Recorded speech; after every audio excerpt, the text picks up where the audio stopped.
നമ്മുടെ പീരിയോഡിക് ടേബിളിൽ കാണുന്ന എലമെൻറ്റ്സ് 100 ചില്ലാനം എലമെൻറ്റ്സിൻ്റെ കോമ്പിനേഷനും റീകോമ്പിനേഷനുമാണ് ഈ കാണുന്ന ലോകത്തിലെ വൈവിധ്യമാർന്ന പ്രപഞ്ചം മുഴുവനും ഉണ്ടായിട്ടുള്ളത്. ഇത് നമ്മുടെ മുത്തശ്ശിമാർക്ക് അറിയായിരുന്നു. അങ്ങനെ അവർ കുടുംബത്തിൻ്റെ മുഴുവൻ ആരോഗ്യം നോക്കിയിരുന്നു. അതുകൊണ്ട് മുത്തശ്ശി വൈദ്യം എന്നാണ് നമ്മൾ പഴയ വൈദ്യത്തിനെ വിളിച്ചിരുന്നത്. ഒരു ഡോക്ടർ പറയുന്നത് കേട്ട് അത് കണ്ണടച്ച് ഫോളോ ചെയ്തു.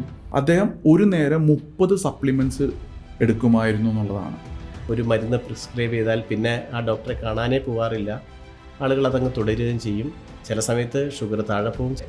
ഡേ ടു ഡേ വരുന്ന മാറ്റത്തിനെ ശ്രദ്ധിച്ചിട്ട് അതിനനുസരിച്ചിട്ട് സ്വയം പൊസിഷൻ ചെയ്യുന്ന ഒരു ഡൈനാമിക് ആയിട്ടുള്ള ഒരു ഹെൽത്ത് കോൺഷ്യസ്നെസ് ഉണ്ടാകുമ്പോൾ മാത്രമാണ് നമുക്ക് ഹെൽത്ത് റെഡിയാവുക. നമസ്കാരം, welcome to the growth talks. നമുക്കെല്ലാം ഈയൊരു ജീവിതത്തിൽ ഈയൊരു ശരീരം മാത്രമാണുള്ളത്.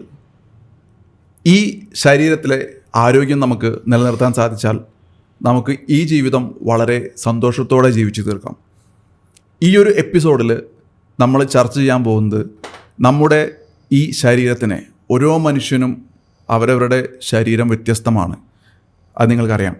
അപ്പോൾ നമുക്ക് എങ്ങനെ നമ്മളുടെ സ്വന്തം ശരീരത്തിനെ മനസ്സിലാക്കാനായി സാധിക്കും, എങ്ങനെ നമ്മുടെ ശരീരത്തിൻ്റെ ആരോഗ്യം നിലനിർത്താനായിട്ട് സാധിക്കും, ഇതിനെക്കുറിച്ച് ചർച്ച ചെയ്യാനായിട്ട് ഇന്ന് നമ്മളുടെ കൂടെയുള്ളത് വളരെ സ്പെഷ്യലായിട്ടുള്ള ഒരു അതിഥിയാണ്.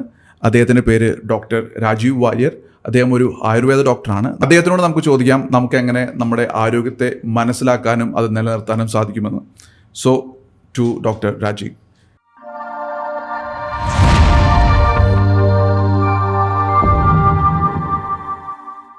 ഡോക്ടർ നമസ്കാരം, വെൽക്കം ടു ഗ്രോത്ത് ടോക്സ്.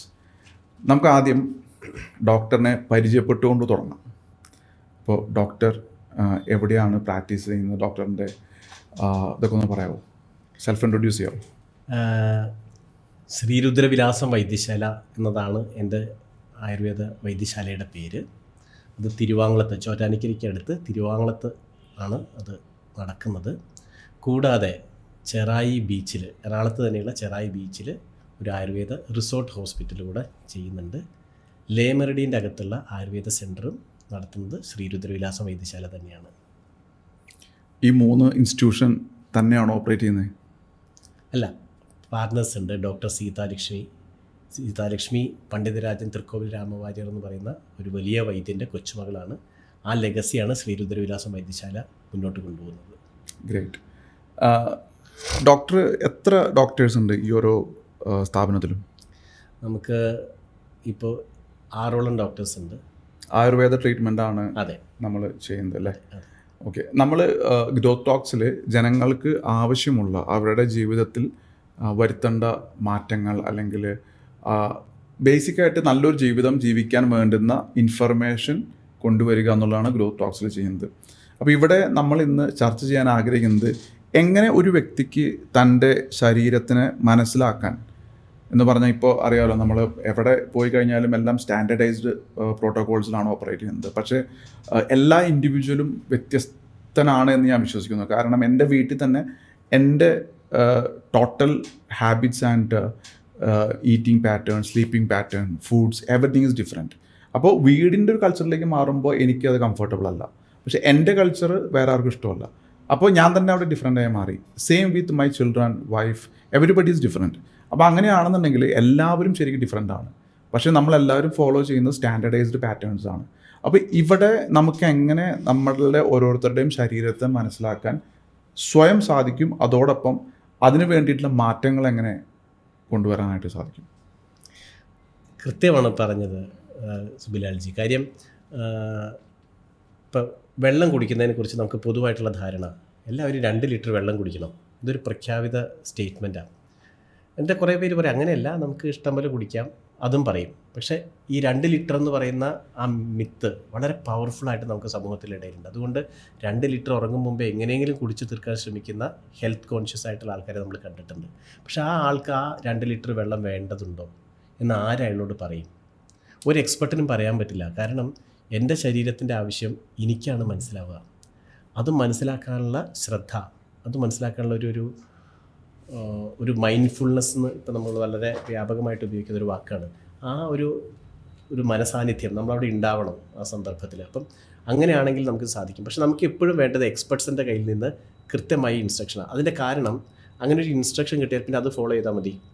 നമുക്ക് നമ്മളെ അതിൽ നിന്ന് ഒഴിവാക്കിയിട്ട് മറ്റ് വ്യാപാരങ്ങളിലേക്ക് നമ്മുടെ മനസ്സിനെ വിടാൻ പറ്റും.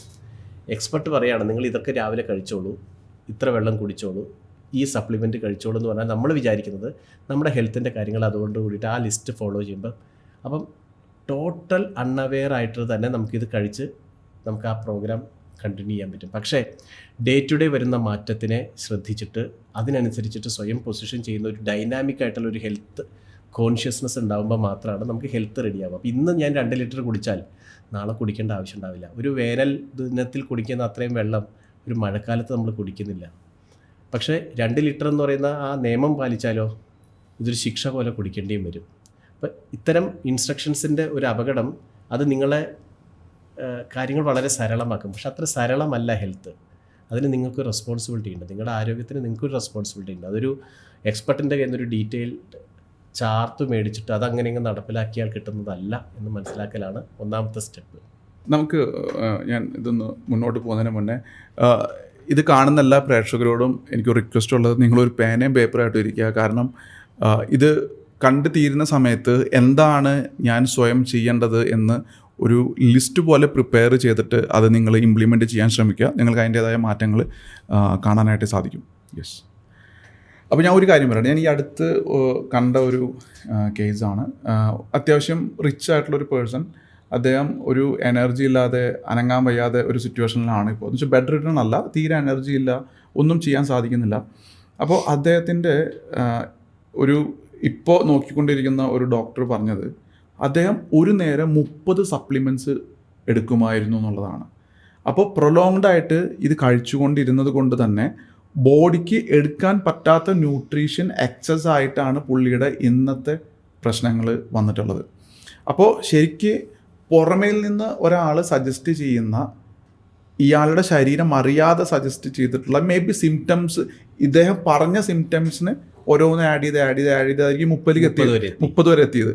പക്ഷേ അകത്തെന്ത് സംഭവിക്കുന്നു എന്നുള്ള റെസിപ്രോക്ക അല്ലെങ്കിൽ റിഫ്ലക്ഷൻ കിട്ടാതെ കണ്ടിന്യൂസ് ആയി പോയപ്പോൾ അദ്ദേഹത്തിന് ഈ ഒരു സ്റ്റേറ്റിലെത്തി. അപ്പോൾ ന്യൂട്രീഷൻ നൽകുന്ന ഒരു വ്യക്തി തന്നെയാണ് ഇന്ന് അദ്ദേഹത്തിന് ട്രീറ്റ് ചെയ്യുന്നത്. പക്ഷേ അദ്ദേഹം തന്നെയാണ് പറയുന്നത് ഇദ്ദേഹത്തിൻ്റെ പ്രശ്നങ്ങളുടെ പ്രധാന കാരണം excess intake of nutrition medicines ആണ് ഓർ സപ്ലിമെൻറ്റ്സ്. അപ്പോൾ ഇവിടെ ഞാൻ പറയുകയാണെന്നുണ്ടെങ്കിൽ അദ്ദേഹമാണ് തെറ്റുകാരൻ.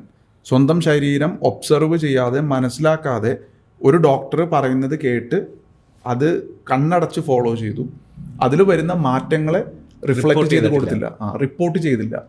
അപ്പോൾ അത് പ്രൊലോങ്ഡ് ആയിട്ട് മാറി. ഇങ്ങനെയല്ലേ സംഭവിക്കുന്നത് ശരിക്കും? അതാണ് ഈ ഇൻസ്ട്രക്ഷനോട് അവർ പറയുമ്പോൾ തന്നെ നമ്മളത് കഴിച്ചിട്ട് എന്ത് സംഭവിക്കുന്നു എന്നുള്ളത് നമുക്കൊരു നോട്ട് ഉണ്ടാക്കാൻ പറ്റണം. ഒന്ന്, അത് നമ്മൾക്ക് ഡയറക്ഷൻ തന്ന ആ എക്സ്പെർട്ടിനോട് കമ്മ്യൂണിക്കേറ്റ് ചെയ്യാനും പറ്റണം. അപ്പം മാത്രമേ ഒരു കറക്ഷൻ സാധ്യമാവുള്ളൂ. ഇപ്പോൾ ഡയബറ്റീസിൻ്റെ മെഡിസിനിലൊക്കെ ഇത് സ്ഥിരമായിട്ട് സംഭവിക്കും. വൺസ് ഒരു മരുന്ന് പ്രിസ്ക്രൈബ് ചെയ്താൽ പിന്നെ ആ ഡോക്ടറെ കാണാനേ പോകാറില്ല. ആളുകൾ അതങ്ങ് തുടരുകയും ചെയ്യും. ചില സമയത്ത് ഷുഗർ താഴെ പോവും, ചില സമയത്ത് വളരെ കേമായിട്ട് മോളിൽ പോവും. എന്നാലും ഈ മരുന്നല്ലാത്ത വേറൊരു മരുന്നിനെ പറ്റിയോ, ഈ മരുന്നിന് ആവശ്യമുണ്ടോ, അല്ലെങ്കിൽ അതിന് മോഡറേറ്റ് വേറെ എന്തെങ്കിലും രീതിയിൽ ചേഞ്ച് ചെയ്യണം, ഇതിനെ പറ്റിയൊന്നും ആലോചിക്കാൻ മനസ്സ് കൊടുക്കാൻ തയ്യാറല്ല എന്നുള്ളൊരു പ്രശ്നം. ഈ നേരത്തെ പറഞ്ഞ പോലെ എൻ്റെ ആരോഗ്യത്തിൻ്റെ ഉത്തരവാദിത്വം ആത്യന്തികമായിട്ട് എനിക്ക് തന്നെയാണെന്നുള്ള ബോധ്യം ഒരു വ്യക്തിക്ക് ഉണ്ടാകുമ്പോൾ മാത്രമേ ഈ ഒരു പ്രശ്നം നമുക്ക് പരിഹരിക്കാൻ പറ്റൂ. ഇന്ന് പലപ്പോഴും എല്ലാവരും ആ ഡെയിലി ലൈഫ് മീറ്റ് ചെയ്യാൻ വേണ്ടിയിട്ടുള്ള ഓട്ടത്തിലാണ്. അപ്പോൾ അവരെ ഏറ്റവും അവഗണിക്കുന്നൊരു കാര്യമാണ് നമ്മളുടെ ഭക്ഷണം, നമ്മളുടെ ആരോഗ്യം. ഫാസ്റ്റ് ഫുഡ് എന്ന് പറഞ്ഞാൽ അവർക്ക് വേറെ ഫുഡിന് വേണ്ടിയിട്ട് ടൈമില്ല. ഇപ്പോൾ പലപ്പോഴും നമ്മുടെ മലയാളി റെസിപ്പീസൊക്കെ പഠിച്ചറിയാൻ പറ്റും. ഇതിനൊക്കെ ഒരു രസം എന്തിനാണ് നമ്മൾ ക്രിയേറ്റ് ചെയ്തിട്ടുള്ളത്, ഇതിനൊക്കെ ഒരു ഇമ്പാക്റ്റ് ഉണ്ട്. പക്ഷേ അതെല്ലാം വിട്ട് നമ്മളിപ്പോൾ ഹോട്ടലിലെ മെനു ആണ് ഇന്ന് നമ്മളുടെ മുന്നിലുള്ള ചോയ്സ്. നമ്മളുടെ മെനു എന്ന് പറഞ്ഞൊരു മെനു നമുക്കില്ല. നമുക്കൊരു കാര്യം ചെയ്യാം ഡോക്ടർ, നമുക്ക് എങ്ങനെയാണ് ഒരു ഹ്യൂമൻ ബോഡി ഫോം ചെയ്തിട്ടുള്ളത് എന്നൊരു പോയിന്റിൽ നിന്ന് തന്നെ നമുക്ക് തുടങ്ങാം, എന്നിട്ട് പ്രസൻറ്റ് ലൈഫിലേക്ക് വരാം. അടിസ്ഥാനപരമായിട്ട് നമുക്കിപ്പോൾ പുതിയ സയൻസ്, നമുക്കറിയാവുന്ന മോഡേൺ സയൻസ് പറയുന്നത് നമ്മുടെ പീരിയോഡിക് ടേബിളിൽ കാണുന്ന എലമെൻറ്റ്സ് 100 ചില്ലാനം എലമെൻറ്റ്സിൻ്റെ കോമ്പിനേഷനും റീകോമ്പിനേഷനാണ് ഈ കാണുന്ന ലോകത്തിലെ വൈവിധ്യമാർന്ന പ്രപഞ്ചം മുഴുവനും ഉണ്ടായിട്ടുള്ളത്. അപ്പോൾ നമ്മൾ വ്യത്യസ്തമെന്ന് സീമിങ്ങിലി പുറമേക്ക് തോന്നുന്ന എല്ലാത്തിനും കോമൺനെസ് എന്ന് പറയുന്നത് ഈ ബേസിക് 100 ചില്ലാനം എലമെൻറ്റ്സിൻ്റെ ഇതാണ്. അതിൻ്റെ ഭാരതീയമായിട്ടുള്ള വെർഷനാണ് 5 എലമെൻറ്റ്സ് എന്നുള്ള സങ്കല്പം, പഞ്ചഭൂത സിദ്ധാന്തം. അതനുസരിച്ചിട്ട് ഭൂമി, ജലം, അഗ്നി, വായു, ആകാശം. ഇതാണ് 5 എലമെൻറ്റ്സ്. ഇത് പറയുമ്പം നമുക്കറിയാവുന്ന മണ്ണ്, നമുക്കറിയാവുന്ന വെള്ളം, നമുക്കറിയാവുന്ന അഗ്നി എന്ന നിലയ്ക്കില്ല. അഗ്നി എന്ന് പറയുമ്പോൾ ആ അഗ്നിയുടെ എലമെൻറ്റ് അല്ലെങ്കിൽ അതിൻ്റെ പ്രോപ്പർട്ടി ക്യാരി ചെയ്യുന്ന എല്ലാത്തിനെയും അഗ്നി എന്നാണ് വിളിക്കുക. താപം, ചൂട് എന്ന് ഫീൽ വരുന്ന ഒരു കെമിക്കൽ റിയാക്ഷൻ നടക്കുമ്പോൾ ഉണ്ടാകുന്ന ടെമ്പറേച്ചർ വേരിയേഷനൊക്കെ ഈ അഗ്നിയുടെ പ്രസൻസ് ആയിട്ട് മനസ്സിലാക്കണം. നമ്മൾ കത്തുന്ന ഒരു ഫ്ലെയിമിനെ മാത്രമല്ല അഗ്നി എന്ന് വിളിക്കുന്നത്. ഭൂമി എന്ന് പറയുമ്പം ഭാരമുള്ള, ഗുരുത്വമുള്ള, ഖനം നൽകുന്ന എല്ലാ വസ്തുവിനെയും ഭൂമി എന്നുള്ള സങ്കല്പത്തിൽ വരും. ഒരു മയം, ഒരു ഒഴുക്ക്, സരത്വം എന്ന് പറയുന്ന ആ ആർദ്രത, അത് വരുന്ന എല്ലാ സ്ഥലത്തും അത് ജലത്തിൻ്റെ സാന്നിധ്യമായിട്ട് കണക്കാക്കും. അപ്പോൾ നമ്മൾ പറയുന്ന വാട്ടർ അല്ലെങ്കിൽ എർത്ത് എന്നുള്ള അർത്ഥത്തിലല്ല ഈ 5 എലമെൻറ്റ്സ് പ്രസൻറ്റ് ചെയ്യുന്നത്. എന്ത് തന്നെയായാലും ആ 5 എലമെൻറ്റ്സിൻ്റെ കോമ്പിനേഷൻ, റീകോമ്പിനേഷനാണ് ഈ ലോകമെങ്കിൽ എൻ്റെ ശരീരവും നിങ്ങളുടെ ശരീരവും ഈ കാണുന്ന വസ്തുക്കളും ചുറ്റും കാണുന്ന ചെടികളും മൃഗങ്ങളും എല്ലാം ഈ 5 എലമെൻറ്റ്സിൻ്റെ ചെറിയ മാറ്റങ്ങളോട് കൂടിയിട്ടുള്ള കോമ്പിനേഷൻ, റീകോമ്പിനേഷനാണ്. ഇപ്പം അതിൻ്റെ ഏറ്റവും എളുപ്പത്തിൽ പുതിയ സയൻസിൽ പറയാനാണെങ്കിൽ ഇപ്പം H2O എന്ന് പറഞ്ഞാൽ വെള്ളമാണ്, ഹൈഡ്രജനും ഓക്സിജനും. അതിൽ H2O2 ആയിക്കഴിഞ്ഞാൽ അത് ഹൈഡ്രജൻ പെറോക്സൈഡ് എന്ന് പറഞ്ഞാൽ ടോട്ടലി ഡിഫറെൻ്റ് ആയിട്ടുള്ള മറ്റൊരു വസ്തുവായി. പക്ഷേ രണ്ടിലും പങ്കെടുത്തത് ഹൈഡ്രജനും ഓക്സിജനും തന്നെയാണ്. ഇനി വേറൊരു തലത്തിൽ പറയുകയാണെങ്കിൽ കാർബൺ എന്ന് പറയുന്നത് കരിക്കട്ടയാണ്, ഡയമണ്ടും കാർബണാണ്. അപ്പോൾ അത് അതിൻ്റെ ഫിസിക്കൽ ഘടന കൊണ്ട് മറ്റൊരു പ്രോപ്പർട്ടിയെ കാണിക്കുന്നു. എന്ന് പറഞ്ഞ പോലെയാണ് ഈ ലോകം വ്യത്യസ്തത കാണിക്കുമ്പോഴും കോമൺനെസ് ഉണ്ട് എന്നുള്ളത് നമ്മൾ മനസ്സിലാക്കണം. അപ്പോൾ ഈ കോമൺനെസ്സിനെ ഉപയോഗിച്ചിട്ടാണ് ചികിത്സിക്കാൻ ആയുർവേദം ചുറ്റുമുള്ള സസ്യങ്ങളെ ഉപയോഗിക്കുന്നത്. ഉദാഹരണത്തിന് എൻ്റെ ശരീരത്തിൽ ഈ അഗ്നി തത്വം അത് കുറവായതുകൊണ്ട് എനിക്കൊരു ദഹനക്കേടുണ്ടെന്ന് വിചാരിക്കും. ആ അഗ്നിതത്വം ഉള്ള മറ്റൊരു ഡ്രഗ്, ഒരു വസ്തു, ഒരു ഇഞ്ചിയിൽ ആ അഗ്നിതത്വം ഉണ്ടെന്ന് ട്രയൽ ആൻഡ് എററിലൂടെ കണ്ടെത്തിയിട്ടുള്ള കാരണവന്മാർ പറയാണ്, നിങ്ങൾ ഇഞ്ചി നീര് കഴിക്കൂ, ദഹനം ശരിയാവും. അപ്പോൾ എൻ്റെ ദഹനം ശരിയാവും. അപ്പം കുറേ നാൾ കഴിയുമ്പോൾ നമുക്ക് ഇതിൻ്റെ തത്വം മാറിയിട്ട് പ്രാക്ടിക്കലി ഒരു ഒറ്റമൂലി പ്രയോഗം പോലെ നമ്മൾ ഇഞ്ചി കഴിച്ചാൽ ദഹനക്കേട് മാറും, വയറുവേദന മാറും, മറ്റത് കഴിച്ചാൽ എന്ന് പറഞ്ഞാൽ ആ അറിവിൻ്റെ എലമെൻറ്റ് മാത്രം വെച്ചാൽ പ്രായോഗികമായിട്ടുള്ള ആപ്ലിക്കേഷൻ ലെവൽ മാത്രം പറഞ്ഞുകൊണ്ടിരിക്കും. പക്ഷേ ഇതിന് പുറകിലൊരു തത്വമുണ്ട്. ആ തത്വം അറിഞ്ഞ് നമുക്ക് കാര്യങ്ങൾ ചെയ്യാൻ സാധിച്ചാൽ നമ്മുടെ അടുക്കളയിൽ കൊണ്ട് തന്നെ കിച്ചൺ ഒരു ഫാർമസി ആയിട്ട് ആക്ട് ചെയ്യും. അവിടെയുള്ള നമ്മൾ ഉപയോഗിക്കുന്ന സുഗന്ധദ്രവ്യങ്ങളും നമ്മൾ കറിക്ക് ഉപയോഗിക്കുന്ന വസ്തുക്കളും ഒക്കെ മരുന്നായിട്ട് മാറും. ഒരു 10-85% അസുഖങ്ങളും അവിടെ കൊണ്ട് തീരും. ഇത് നമ്മുടെ മുത്തശ്ശിമാർക്ക് അറിയായിരുന്നു. അങ്ങനെ അവർ കുടുംബത്തിൻ്റെ മുഴുവൻ ആരോഗ്യം നോക്കിയിരുന്നു. അതുകൊണ്ട് മുത്തശ്ശി വൈദ്യം എന്നാണ് നമ്മൾ പഴയ വൈദ്യത്തിനെ വിളിച്ചിരുന്നത്. ഇപ്പോഴാണ് അതൊരു എസ്റ്റാബ്ലിഷ്ഡ് സംവിധാനമായിട്ട്, ഒരു ഡിഗ്രി ആയിട്ട് പഠിച്ചവർ പറയേണ്ടതായിട്ട് മാറിയിട്ടുള്ളത്. അപ്പോൾ ഈ അറിവ് നമ്മുടെയൊക്കെ അധികാരമാണ്, ഓരോ ഇൻഡിവിജ്വലിൻ്റെ അധികാരമാണ്. എൻ്റെ ആരോഗ്യം തെറ്റുന്നു എന്ന് അറിയുമ്പം മൃഗങ്ങൾക്ക് ഇത് ചെയ്യാനറിയാം, അവർ കഴിക്കാതിരിക്കും. നോൺ വെജ് കഴിച്ചുകൊണ്ടിരുന്നൊരു ജീവി പുല്ല് തിന്നുന്നത് നമ്മൾ കണ്ടിട്ടുണ്ട്. ഗതികെട്ട പുലി പുല്ലും തിന്നുന്നതല്ല, ദഹനക്കേട് വരുമ്പോഴാണ് പുലി പലപ്പോഴും പുല്ല് തിന്നുന്നത്. പട്ടിയൊക്കെ കണ്ടിട്ടില്ല നമ്മൾ. അപ്പോൾ ആ പ്രോസസ്സ് എന്ന് പറയുന്നത് അവരുടെ ഇന്നേറ്റ് ആയിട്ടുള്ള നോളജാണ്. ഈ ഇന്നേറ്റ് ആയിട്ടുള്ള നോളജ് ഈ പ്രകൃതിയുടെ ഭാഗമായ മറ്റൊരു സ്പീഷീസ് മാത്രമായ മനുഷ്യന് മാത്രമായിട്ട് മിസ്സാവേണ്ട ആവശ്യമില്ല. അതുകൊണ്ട് തന്നെ അതിന് ഒരു എക്സ്പെർട്ടും നിങ്ങളെ നയിക്കാനായിട്ട് എല്ലാ കാലത്തും നിങ്ങൾക്കൊരു ഡോക്ടറുടെ ഗൈഡൻസും ശരിക്കും ആവശ്യമില്ല.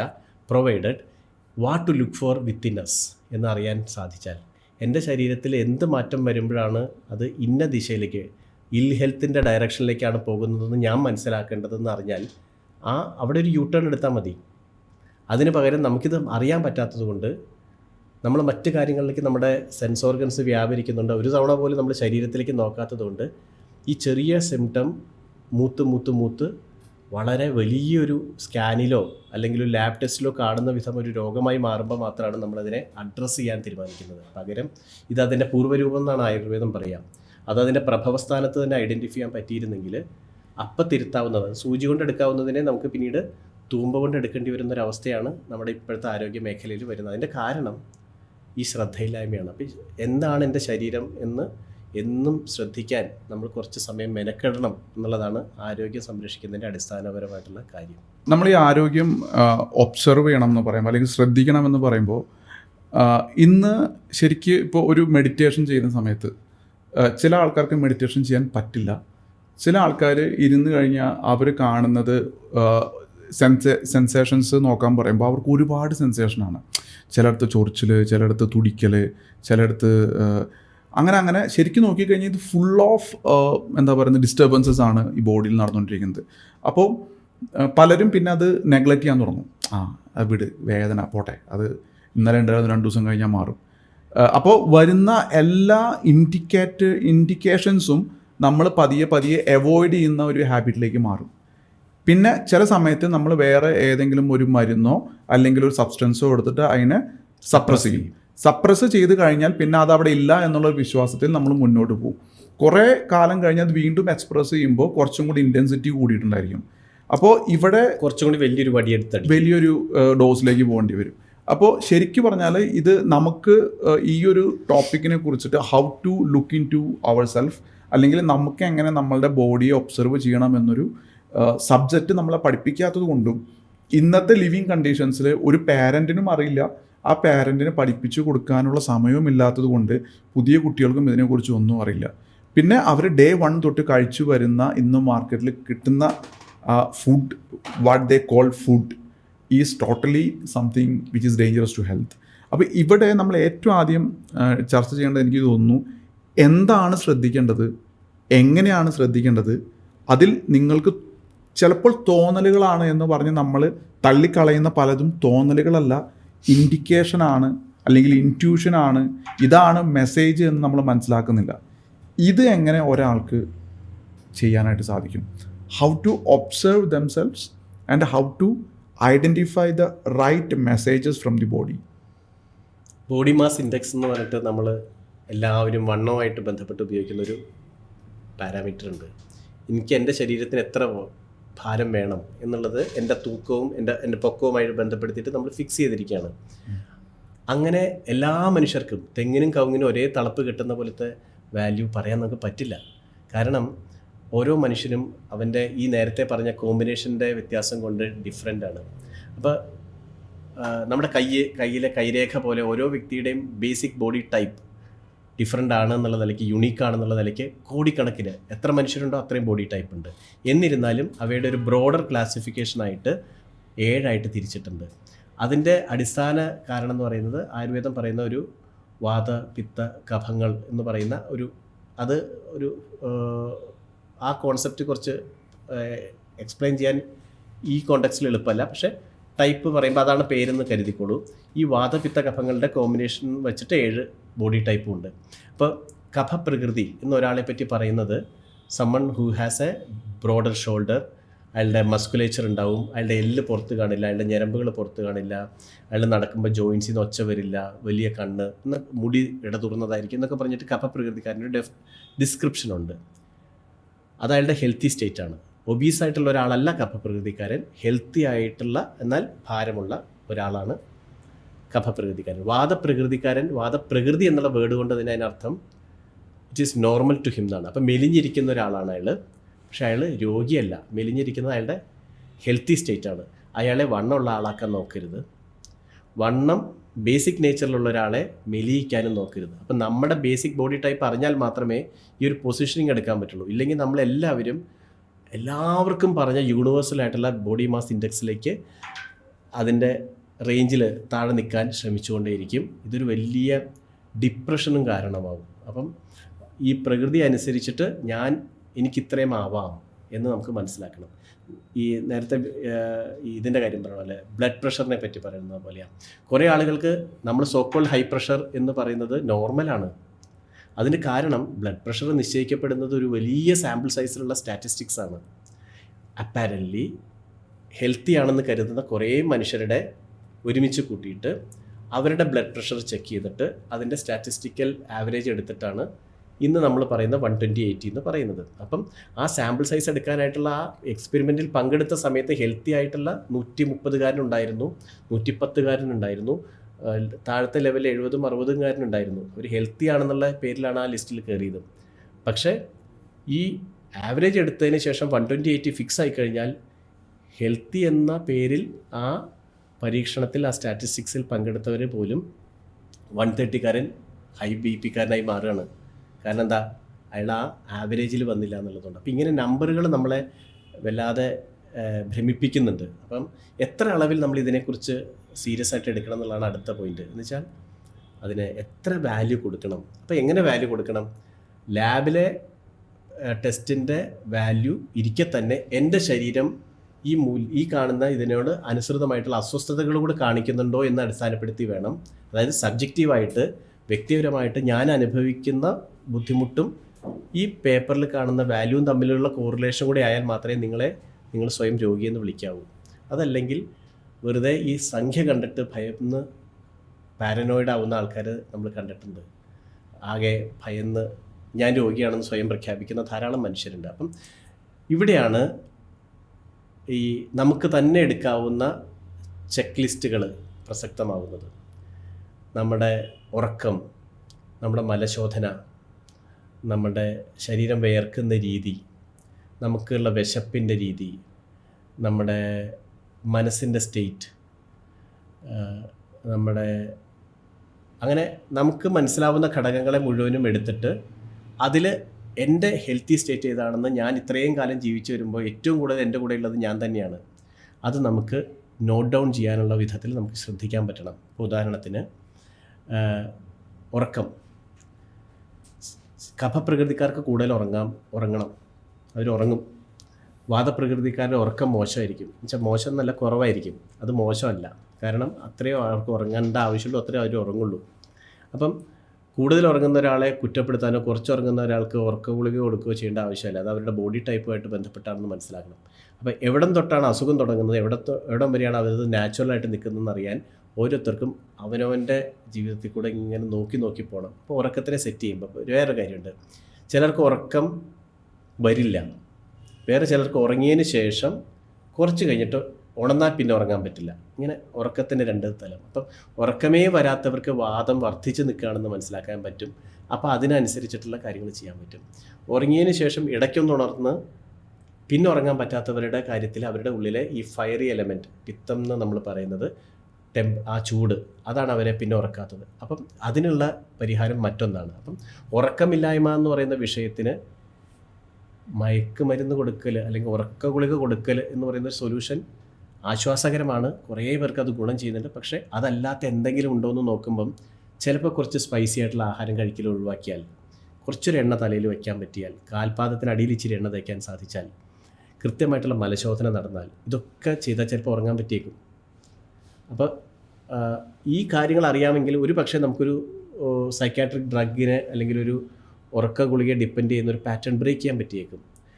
അത് അതിൻ്റെ റോൾ കൃത്യമായിട്ട് ചെയ്യുന്നുണ്ട്. കുറേ ആളുകൾക്ക് ആശ്വാസമാണ്, ഞാൻ എന്നെ തള്ളിപ്പറയല്ല. പക്ഷേ നിങ്ങൾക്ക് എടുക്കാവുന്ന സ്പേസിലുള്ള ശരികൾ ചെയ്തിട്ട് ബാക്കിയുള്ളതിനെ മാത്രമേ നിങ്ങൾ അസുഖം എന്ന് വിളിക്കാവൂ. ഇപ്പോൾ ഒരാളൊരു അസുഖമായിട്ട് വരികയാണെങ്കിൽ നമ്മൾ അയാളോട് ചോദിക്കേണ്ടത് അയാളുടെ ആഹാരം, അയാളുടെ ജീവിത രീതി, വ്യായാമം, ഉറക്കം, ഇതൊക്കെ സെറ്റ് ചെയ്ത് കൊടുക്കുക. ഒരു മാസം അയാൾ അങ്ങനെ ജീവിക്കട്ടെ. അപ്പം കുറേ സിംറ്റംസ് ഒഴിവായി കിട്ടും. അതിന് ശേഷം ബാക്കി വരുന്നതിനെ മാത്രമേ രോഗമെന്ന് വിളിക്കാവൂ.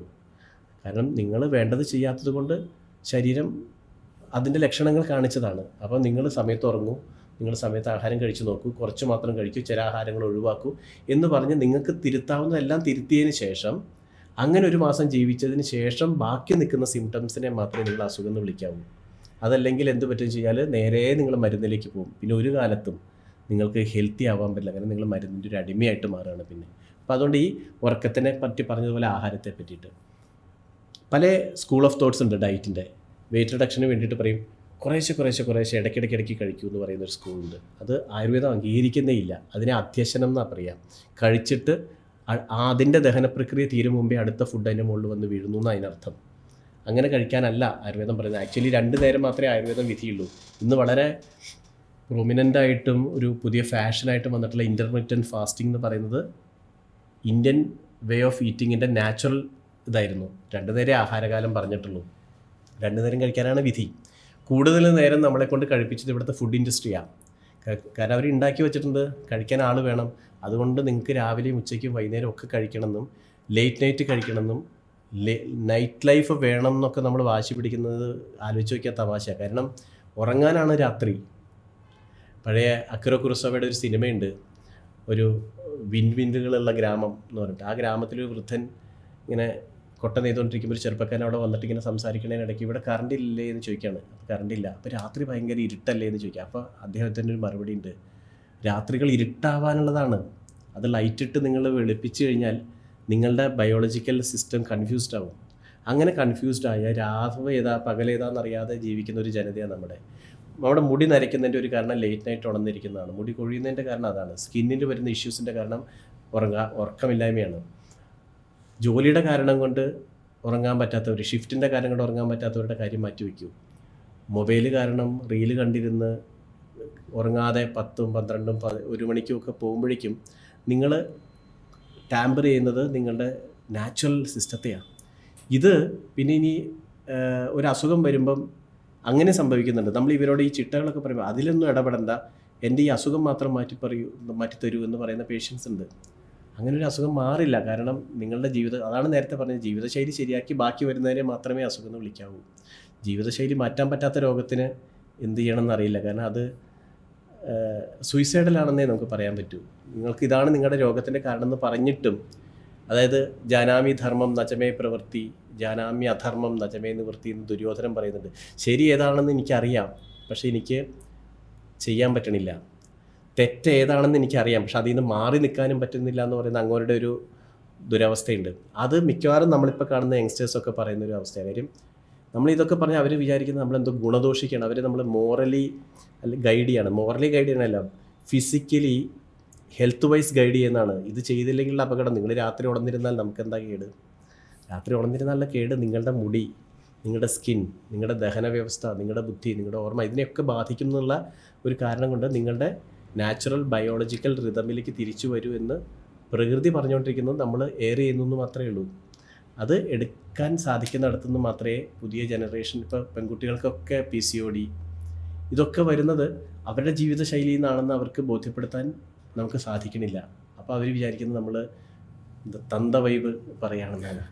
അങ്ങനെ ഒരു പ്രയോഗം ഉണ്ടല്ലോ. അപ്പം നിങ്ങൾ വല്ലാണ്ട് ഇങ്ങനെ നമ്മളെ നന്നാക്കാൻ നോക്കുകയാണ്. നമ്മൾ നന്നാക്കാൻ നോക്കണമല്ല, ഇത് മനസ്സിലാവുന്ന എപ്പോഴാണെന്ന് വെച്ചാൽ വയസ്സാവുമ്പോഴാണ്, പ്രായമാകുമ്പോഴാണ്. അപ്പം നമ്മളിത് പറഞ്ഞാൽ നമ്മളില്ല, അനുഭവിക്കുന്ന നിങ്ങളേ ഉള്ളൂ. അതാണ് ഇതിൻ്റെ ഒരു ബുദ്ധിമുട്ട്. ഉദാഹരണത്തിന് ഈ അധ്യക്ഷനം എന്ന് പറയുന്നത്, കഴിച്ചതിന് മുകളിൽ കഴിച്ചുകൊണ്ടിരിക്കുക, കിട്ടുമ്പോഴൊക്കെ കഴിക്കുക, ഒരു സംസാരത്തിന് വേണ്ടി ഒരു ചായയും ഒരു കടിയും പറഞ്ഞ് അത് കഴിച്ചുകൊണ്ടിരിക്കുക. അങ്ങനെ കഴിച്ചുകൊണ്ടിരിക്കുമ്പം ഒരു കുഴപ്പം പറ്റില്ല. കാരണം ഹെൽത്തിന് ഒരു വലിയ ബഫറുണ്ട്, ഒരു മാർജിൻ ഉണ്ട്. നിങ്ങളുടെ മിസ്റ്റേക്കുകൾ മുഴുവൻ ക്ഷമിക്കാനുള്ള ഒരു വലിയ സ്പേസ് ഉണ്ട്.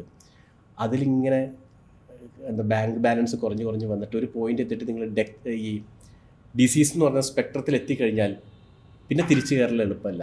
അങ്ങോട്ട് ഒരു സ്റ്റെപ്പ് വെച്ച് കഴിഞ്ഞാൽ പിന്നെ ഇങ്ങോട്ട് കയറില്ല. അപ്പം നിങ്ങൾക്ക് കിട്ടിയ മാർജിനിലാണ് നിങ്ങൾ പറയുന്നത് എനിക്കെന്താ കുഴപ്പം, ഞാൻ ഈ തെറ്റുകളൊക്കെ ചെയ്തിട്ട് എനിക്കൊരു കുഴപ്പമില്ലല്ലോ എന്ന് പറയുമ്പം നിങ്ങളുടെ അബ്സോർപ്ഷൻ അപ്പാരറ്റസ് കേടായി വന്നിട്ട് ഒരു 50കളൊക്കെ എത്തുമ്പോഴേക്കും നേരത്തെ പറഞ്ഞ പോലെ നിങ്ങൾ എത്ര ന്യൂട്രിയൻ സപ്ലിമെൻറ്റ് കൊടുത്താലും അത് വന്നു എന്ന് മനസ്സിലാക്കാനുള്ള വിസ്ഡം സിസ്റ്റത്തിന് പോയിട്ട് അത് കിട്ടാതെ പോകും.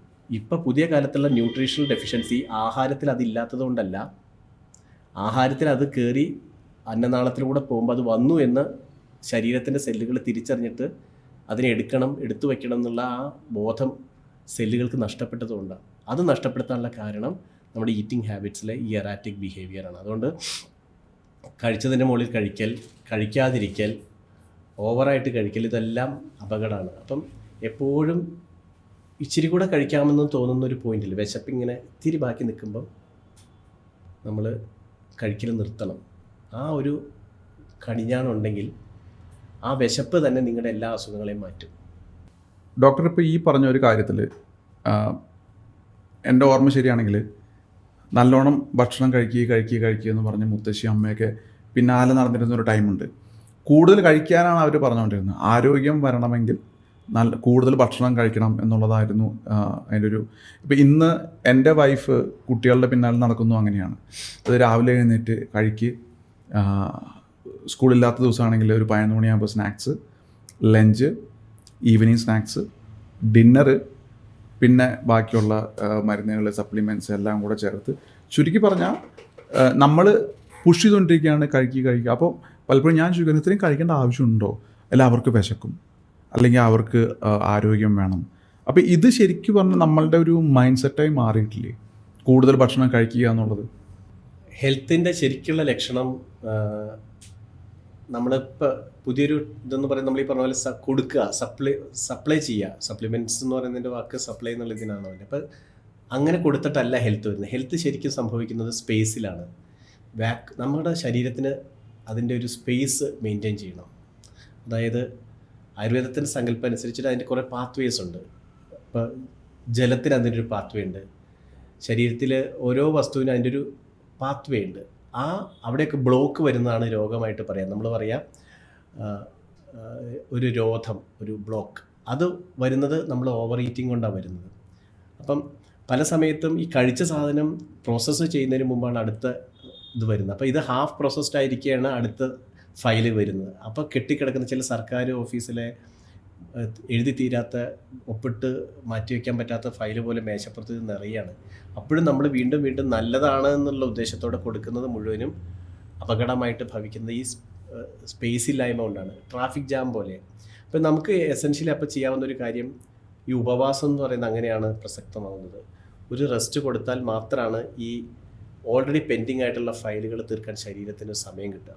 അപ്പം അത് ക്രിയേറ്റീവായിട്ട് കൊടുക്കാൻ ആചാരപരമായിട്ട് പല രീതിയിലും നമ്മുടെ നാട്ടിൽ കുറേ ഉപവാസങ്ങൾക്കൊക്കെ പ്ലേസ് ചെയ്തിട്ടുണ്ട്. രണ്ട് കാലം ഉണ്ടാവാം. ഒരു കാലത്ത് ഭക്ഷ്യസുരക്ഷ ഇല്ലാത്തൊരു കാലത്ത് കഴിക്കുന്നത് അത്ര മതി എന്ന് വെച്ചിട്ട് അതിനൊരു ഈശ്വരീയമായിട്ടുള്ള അന്തരീക്ഷം ഉണ്ടാക്കിയതാവാം. കൂട്ടത്തിൽ ആഹാരം കുറച്ച് കഴിക്കുന്നതിൻ്റെ ഹെൽത്ത് റീസൺസും ഉണ്ട്. അതുകൊണ്ട് ഉപവാസങ്ങൾ അങ്ങനെ സ്മാർട്ടായിട്ട് പ്ലേസ് ചെയ്യുന്നത് കഴിച്ചത് ദഹിച്ച് കിട്ടാൻ കൂടിയിട്ടാണ്. സ്പേസാണ് ആരോഗ്യം. ആ സ്പേസിലാണ് സെല്ലുകൾ, ശരീരത്തിൻ്റെ വിസ്ഡം വർക്ക് ചെയ്യുന്നത്. അപ്പം കൺഫ്യൂസ് ചെയ്യാത്ത വിധം ആഹാരം നൽകുക എന്നുള്ളത്, നൽകാതിരിക്കുക എന്നുള്ളത്, അത് വളരെ ബുദ്ധിപരമായി ചെയ്യേണ്ട ഒന്നാണ്. അപ്പം ഈ ഫാസ്റ്റിംഗ് അതുകൊണ്ട് പ്രധാനപ്പെട്ടതാണ് ഹെൽത്തിൻ്റെ കാര്യത്തിൽ. മറ്റൊന്നെന്ന് പറഞ്ഞാൽ, നേരത്തെ പറഞ്ഞ പോലെ ഓരോ മനുഷ്യരും ഡിഫറൻ്റ് ആണ്. ആ മനുഷ്യൻ്റെ കുട്ടിക്കാലത്തെ ശരീരത്തിൽ നിന്ന് കുറച്ച് വ്യത്യസ്തമായൊരു ഘടന അയാൾക്ക് മിഡിൽ ഏജിലേക്ക് വരും. അത് പ്രായമാകുമ്പോൾ അത് ഇനിയും മാറും. ഒരാളൊരു ആഹാരം കഴിച്ചാൽ അയാളുടെ ശരീരത്തിലുള്ള ഒരു അവസ്ഥയല്ല ആ കഴിച്ച ആഹാരം ദഹിച്ചുകൊണ്ടിരിക്കുന്ന സമയത്ത്. ദഹിച്ച് തീർന്നാൽ അത് വേറൊരു സ്റ്റേറ്റാണ്. ഒരു ദിവസം രാവിലെ അയാളുടെ ശരീരമല്ല അയാളുടെ ഉച്ചയ്ക്കുള്ളത്. അയാളുടെ ശരീരം ഉച്ചയ്ക്ക് ശേഷം വൈകുന്നേരം എത്തുമ്പോൾ മറ്റൊന്നായിട്ട് മാറും അതിൻ്റെ അകത്തെ ഘടന. അപ്പോൾ ആവശ്യങ്ങൾ വ്യത്യസ്തമാണ്. അപ്പോൾ അതുകൊണ്ടാണ് ചില ആഹാരങ്ങൾ നല്ലതാണ് എന്ന് നമുക്ക് ആബ്സല്യൂട്ട്ലി പറയാൻ പറ്റില്ല. അത് രാവിലെ കഴിക്കുന്നത് നല്ലതാണ്, ഉച്ചയ്ക്ക് കഴിക്കുന്നത് നല്ലതാണ്, പക്ഷെ രാത്രി കഴിക്കാൻ പാടില്ല. തൈര് രാത്രി കഴിക്കാൻ പാടില്ല എന്ന് പറയുമ്പം അതെന്തപ്പോൾ കഴിച്ചാൽ ഞാൻ കാണിക്കാമെന്ന് പറഞ്ഞിട്ട് നമുക്ക് വേണമെങ്കിൽ വെറുതെ വരട്ട് യുക്തിവാദം പറയാം. ഈ പറഞ്ഞതൊന്നും എങ്ങനെയാണോ ഒരു റിസർച്ച് മെത്തഡോളജിയുടെ ശക്തി എന്താ, വലിയ സാമ്പിള് വലിയ കാലത്തേക്ക് ചെയ്ത് അതിൻ്റെ റിസൾട്ടാണ് നമ്മൾ മിക്കവാറും സയൻസിൻ്റെ പ്രധാനപ്പെട്ട എല്ലാ ഫിക്സ് ചെയ്യപ്പെട്ട തീരുമാനങ്ങളും സ്റ്റാറ്റിസ്റ്റിക്സിൻ്റെ പുറത്താണ് വരുന്നത്. അങ്ങനെ നോക്കിയാൽ കാലാകാലങ്ങളായിട്ട് ഈ നോളജ് ട്രാൻസ്ഫർ ചെയ്ത് വരുന്നത് ഇങ്ങനെ വർഷങ്ങൾക്കപ്പുറത്തേക്ക് ഇത് ടെസ്റ്റഡ് ആൻഡ് പ്രൂവ്ഡായിട്ട് വരുന്നതാണ് ടെക്സ്റ്റിലേക്ക് വരുന്നത്. അപ്പം അങ്ങനെ പറയുന്നത് ശാസ്ത്രീയമായൊരു മെത്തേഡാണ്. അതായത് ഈ തലമുറ കഴിച്ചപ്പോഴും കഴിഞ്ഞ തലമുറ കഴിച്ചപ്പോഴും ശരിയായൊരു നോളജിനെയാണ് മൂന്നാമത്തെ തലമുറയിലേക്ക് ട്രാൻസ്ഫർ ചെയ്യുന്നത്. അപ്പോൾ അതിന് ടൈം ഫ്രെയിമിൽ തന്നെ വലിയൊരു റിസർച്ചിൻ്റെ അംഗീകാരമായി കഴിഞ്ഞു. എത്രയോ മനുഷ്യർ അത് തന്നെ ചെയ്തിട്ടാണ് ഒരു ജനത, ഒരു സംസ്കാരം, ഒരു ഭക്ഷ്യ സംസ്കാരത്തെ രൂപപ്പെടുത്തുന്നത്. അതുകൊണ്ടാണ് അതിന് ശാസ്ത്രീയത. അവർ പറയാണ് രാത്രി തൈര് കഴിക്കരുതെന്ന് പറയുമ്പം തൈരിൽ എന്താ ഉള്ളത്, തൈരിൽ ഇതാണ് ഘടകം, അതിനിതാണ് ആസിഡ് ഉള്ളത്, അത് കഴിച്ചാൽ എന്താ കുഴപ്പം എന്ന് നിങ്ങൾ ചോദിക്കുമ്പം കഴിച്ചിട്ട് കുഴപ്പമുണ്ടായിരുന്നു കുഞ്ഞെ, അത് ഞങ്ങൾ ഇത്രയും കാലം കൊണ്ട് മനസ്സിലാക്കിയതാണെന്ന് തർക്കിക്കാൻ ഒരു മുത്തശ്ശി നിങ്ങളുടെ അടുത്തേക്ക് വരുന്നില്ല. അതുകൊണ്ട് നിങ്ങൾക്ക് ജയിച്ചു എന്ന് പറഞ്ഞിട്ട് പറയുകയും ചെയ്യാം. അങ്ങനെ നമ്മുടെ നിലനിൽക്കുന്ന ഭക്ഷ്യ സംസ്കാരത്തെ മുഴുവനും യുക്തിവാദത്തിൻ്റെ പേരിൽ ആക്രമിക്കും പലരും. ഈ ആക്രമിക്കുമ്പം ഇന്നസെൻ്റായിട്ടോ അല്ലെങ്കിൽ യുക്തിയോടുള്ള അമിതമായ സ്നേഹം കൊണ്ടോ ആയിരിക്കും ചെയ്യുന്നത്. ചിലരെങ്കിലും അത് ചെയ്യുന്നത് ഇൽമോട്ടിവേറ്റഡ് ആയിട്ടാണ്. കാരണം ഇപ്പോൾ നിലനിൽക്കുന്ന ഭക്ഷ്യ സംസ്കാരം കാരണം ഇതിൻ്റെ അകത്തേക്ക് എൻട്രി കിട്ടാത്ത കുറേ ഫുഡ് ഇൻഡസ്ട്രി ആൾക്കാർ പുറത്ത് കാത്തു നിൽപ്പുണ്ട്. നിങ്ങളിപ്പോൾ കഴിച്ചുകൊണ്ടിരിക്കുന്നത് പൊളിഞ്ഞാൽ മാത്രമാണ് അവർക്ക് എൻട്രി ഉള്ളൂ. അതുകൊണ്ട് നിങ്ങൾ രാവിലെ കഴിക്കുന്നതും ഉച്ചയ്ക്ക് കഴിക്കുന്നതും വൈകുന്നേരം കഴിക്കുന്നതും മഹാപരാധമായിരുന്നു, മഹാമണ്ടത്തരമായിരുന്നു എന്ന് പ്രൂവ് ചെയ്യാനുള്ളൊരു വലിയ ശ്രമം ശാസ്ത്രം, എന്താ പറയുക, സ്റ്റഡീസ് സേസോ എന്ന് പറഞ്ഞിട്ട് കുറേ സ്റ്റഡീസിൻ്റെ പേരും കേൾക്കാത്ത യൂണിവേഴ്സിറ്റികളുടെ പേരൊക്കെ പറഞ്ഞാൽ അത് ശാസ്ത്രീയമാണെന്ന് വിശ്വസിക്കാൻ നമുക്ക് ഭയങ്കര എളുപ്പമായതുകൊണ്ട് നമ്മളങ്ങ് എടുക്കുകയാണ്. നമ്മുടെ ആളുകൾ ജീവിച്ച് വന്നിട്ട് തിരിച്ചറിവായിരുന്നു അതെല്ലാം. ആ തിരിച്ചറിവെന്ന് പറയുന്നത് ഇന്നോ ഇന്നലെയോ ഒരു 2 ആഴ്ച കൊണ്ടോ ഒരു പ്രത്യേക പ്രോഡക്റ്റ് മാർക്കറ്റിലേക്ക് പുഷ് ചെയ്യുന്നതിന് തൊട്ട് മുമ്പോ ചെയ്ത് കുക്കപ്പ് ചെയ്ത ഒരു സ്റ്റഡി അല്ല അത്. ഒരു സ്വാർത്ഥതയില്ലാത്ത, ഒരു കൊമേഴ്ഷ്യൽ റീസൺ ഇല്ലാത്ത, പ്രത്യേകിച്ച് ഒരു പ്രോഡക്റ്റ് വിൽക്കാനോ ഇൻ്റർനാഷണൽ മാർക്കറ്റിൽ സെല്ല് ചെയ്യാനോ അല്ലാത്ത ഒരു നോളജ് എന്നുള്ള നിലയ്ക്ക് അതിന് കുറച്ചുകൂടി സാങ്ക്ടിറ്റി ഉണ്ട്, പുണ്യമുണ്ട്, അതിൻ്റെ അകത്ത് സ്നേഹമുണ്ട്, കരുതലുണ്ട്. ഇപ്പോൾ വരുന്ന പല സ്റ്റഡീസിനും തൊട്ട് പുറകെ ഒരു മാർക്കറ്റ് അജണ്ടയും കൂടി ഉണ്ട്. അപ്പം ആലോചിച്ച് നോക്കിയാൽ കുറച്ച് ക്രൂഡായിട്ട് പ്രസൻറ്റ് ചെയ്യപ്പെട്ട കാരണവന്മാരുടെ ഇൻസ്ട്രക്ഷൻസിനാണ് അതൊക്കെ തല്ലിപ്പൊളിച്ചുകൾ ഇത് എടുത്തോളൂ എന്ന് പറയുന്ന പുതിയ പല ഫൈൻഡിങ്ങുകളിലേക്കാളും പ്രസക്തി ഉള്ളതെന്ന് എനിക്ക് തോന്നുന്നു. അങ്ങനെ നോക്കുമ്പോഴാണ് ഞാൻ പറഞ്ഞത് വൈകുന്നേരം തൈര് കഴിക്കാൻ പാടില്ല എന്ന് പറയുന്നത് തൈരിൻ്റെ അതിൻ്റെ ആയുർവേദ ഭാഷയിൽ പറഞ്ഞ രസം, ഗുണം, വീര്യം, വിഭാഗം എന്നൊക്കെ പറയുന്ന ചില പാരാമീറ്റേഴ്സ്, അത് എക്സ്പ്ലെയിൻ ഇപ്പോൾ ചെയ്യണില്ല. അത് രാത്രിയിൽ കഴിക്കുന്നത് ശരീരത്തിന് നല്ലതല്ല. കാരണം രാത്രി എന്ന സമയം രാവിലെ എന്ന സമയത്തിൽ നിന്ന് നമ്മുടെ ശരീരത്തിൽ കുറേ വ്യത്യാസങ്ങൾ ഉണ്ടാക്കിയിട്ടുണ്ട്. ആ വ്യത്യാസങ്ങൾ നിലനിൽക്കെ തൈര് വേണ്ട, തൈര് അസച്ച് വേണ്ടെന്നല്ല. അപ്പോൾ ആബ്സല്യൂട്ട് നോ ആയുർവേദം പറയാറില്ല, ആബ്സല്യൂട്ട് യെസ്സും പറയാറില്ല. വളരെ ഡെമോക്രാറ്റിക്കായ ആ സമയത്ത് എന്താ പറയുക, ആ നിമിഷത്തിൻ്റെ പൂർണ്ണമായ ശ്രദ്ധയോട് കൂടിയിട്ട് ചെയ്യാനാണ് നമ്മളോട്. അതുകൊണ്ടാണ് അവെയർനെസ്സും മൈൻഡ്ഫുൾനെസ്സും ഹെൽത്ത് മെയിൻറ്റെയിൻ ചെയ്യാൻ ആവശ്യമായിട്ട് വരുന്നത്. നേരത്തെ പറഞ്ഞ പോലെ എല്ലാത്തിനും ഒരു തീരുമാനം പറഞ്ഞാൽ പിന്നെ നമുക്ക് അതിനെപ്പറ്റി ചിന്തിക്കേണ്ട. പക്ഷെ അതല്ല, എൻ്റെ ശരീരം ഇപ്പോൾ ഇങ്ങനെയാണ് പെരുമാറുന്നത് നോക്കിയിട്ട് മാത്രമേ നമുക്കിത് പറ്റൂ. അപ്പോൾ എനിക്കിപ്പോൾ വളരെ ഒരു കഫം കൂടി നിൽക്കുന്നു, അല്ലെങ്കിൽ ഒരു ജലദോഷമുള്ളൊരവസ്ഥയാണ്. തൈര് കഴിക്കരുതെന്ന് പറയുന്നത് തൈരിന് വീണ്ടും ഈ കണ്ടീഷനിലേക്ക് ആഡ് ചെയ്യാനൊരു ടെൻഡൻസി ഉണ്ട്. അപ്പോൾ അത് ഒഴിവാക്കാൻ പറയും. ആ സമയത്ത് രൂക്ഷമായിട്ടുള്ള തീക്ഷ്ണമായിട്ടുള്ള കുരുമുളകും തുളസിയും ഒക്കെ ഇട്ടൊരു വെള്ളം കുടിക്കാൻ പറയുമ്പോൾ നമുക്ക് ആശ്വാസം കിട്ടുന്നത് നമ്മുടെ അനുഭവമാണ്. ഈ അനുഭവം ഇതിൻ്റെ ഫിസിക്കൽ പ്രോപ്പർട്ടീസും നമ്മുടെ അവസ്ഥയിലെ ഫിസിക്കൽ പ്രോപ്പർട്ടീസും തമ്മിൽ എങ്ങനെയാണ് പരിഹാരമായി മാറ്റുക എന്നുള്ളത് കണ്ടറിഞ്ഞ് പറഞ്ഞിട്ട് പോയതാണ്. പിന്നെ നമ്മളാകെ മരുന്ന് മാത്രമേ പറയാറുള്ളൂ എന്ന് മാത്രം. പക്ഷേ ബേസിക്കലി അതിൻ്റെ അകത്തൊരു ചിന്തയുണ്ട്, ഒരു ഫിസിക്കൽ പ്രോപ്പർട്ടീസിൻ്റെ തുലനമുണ്ട്, അതിനെക്കൊണ്ടുള്ള മാനേജ് ചെയ്യേണ്ടത് എങ്ങനെയാണെന്നുള്ള ഒരു സ്ട്രാറ്റജി ഉണ്ട്. അപ്പോൾ ഈ നോളജ് നമുക്ക് ഓരോ ഇൻഡിവിജ്വലിൻ്റെ അവകാശമാണ്. ഇത് കിട്ടിക്കഴിഞ്ഞാൽ മിണ്ടുമ്പം ഒരു ഡോക്ടറുടെ അടുത്തേക്ക് ഓടിപ്പോകേണ്ടി വരില്ല, ഒരു ആയുർവേദ ഡോക്ടറുടെ അടുത്ത് പോലും ഓടിപ്പോകേണ്ടി വരില്ല. കാരണം നിങ്ങൾക്കറിയാം, ഞാൻ ഇന്നലെ ഇത് കഴിച്ചതുകൊണ്ടാണ് ഇന്ന് എനിക്ക് ഈ അവസ്ഥ. ഞാൻ നല്ല സാധനമാണ്, പക്ഷേ ഇപ്പം ഞാനത് കഴിക്കാൻ കൊള്ളില്ല. അങ്ങനെയുള്ള തീരുമാനങ്ങളിലേക്ക് നമുക്ക് എത്താൻ പറ്റും. അപ്പം അതിന്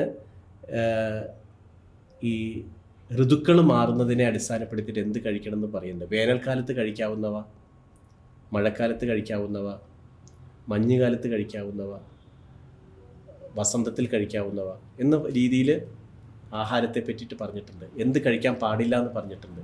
അപ്പം ഈ അറിവുകൾ കൂടെ നമ്മുടെ ജീവിതത്തിലേക്ക് വരുമ്പോൾ മാത്രമാണ് നമുക്ക് നമ്മുടെ ഹെൽത്തിൻ്റെ അധികാരം ഏറ്റെടുക്കാൻ പറ്റുക. അപ്പം ചില ആൾക്കാരുണ്ട്, ഞാൻ എല്ലാ ദിവസവും ഹെൽത്തി ആയിട്ട് കഴിക്കുന്ന കുറേ കാര്യങ്ങളുണ്ട്, ഞാൻ ഓട്സ് കഞ്ഞി രാവിലെ കുടിക്കും, പിന്നെ ഒരു ഗ്രീൻ ടീ കുടിക്കും എന്ന് പറഞ്ഞാൽ ഫിക്സ് ചെയ്തിരിക്കുക. ഇത് ഈ വർഷം മുഴുവൻ ഇത് കഴിച്ചു കഴിഞ്ഞാൽ ഇതിനൊരു അപകടമുണ്ട്.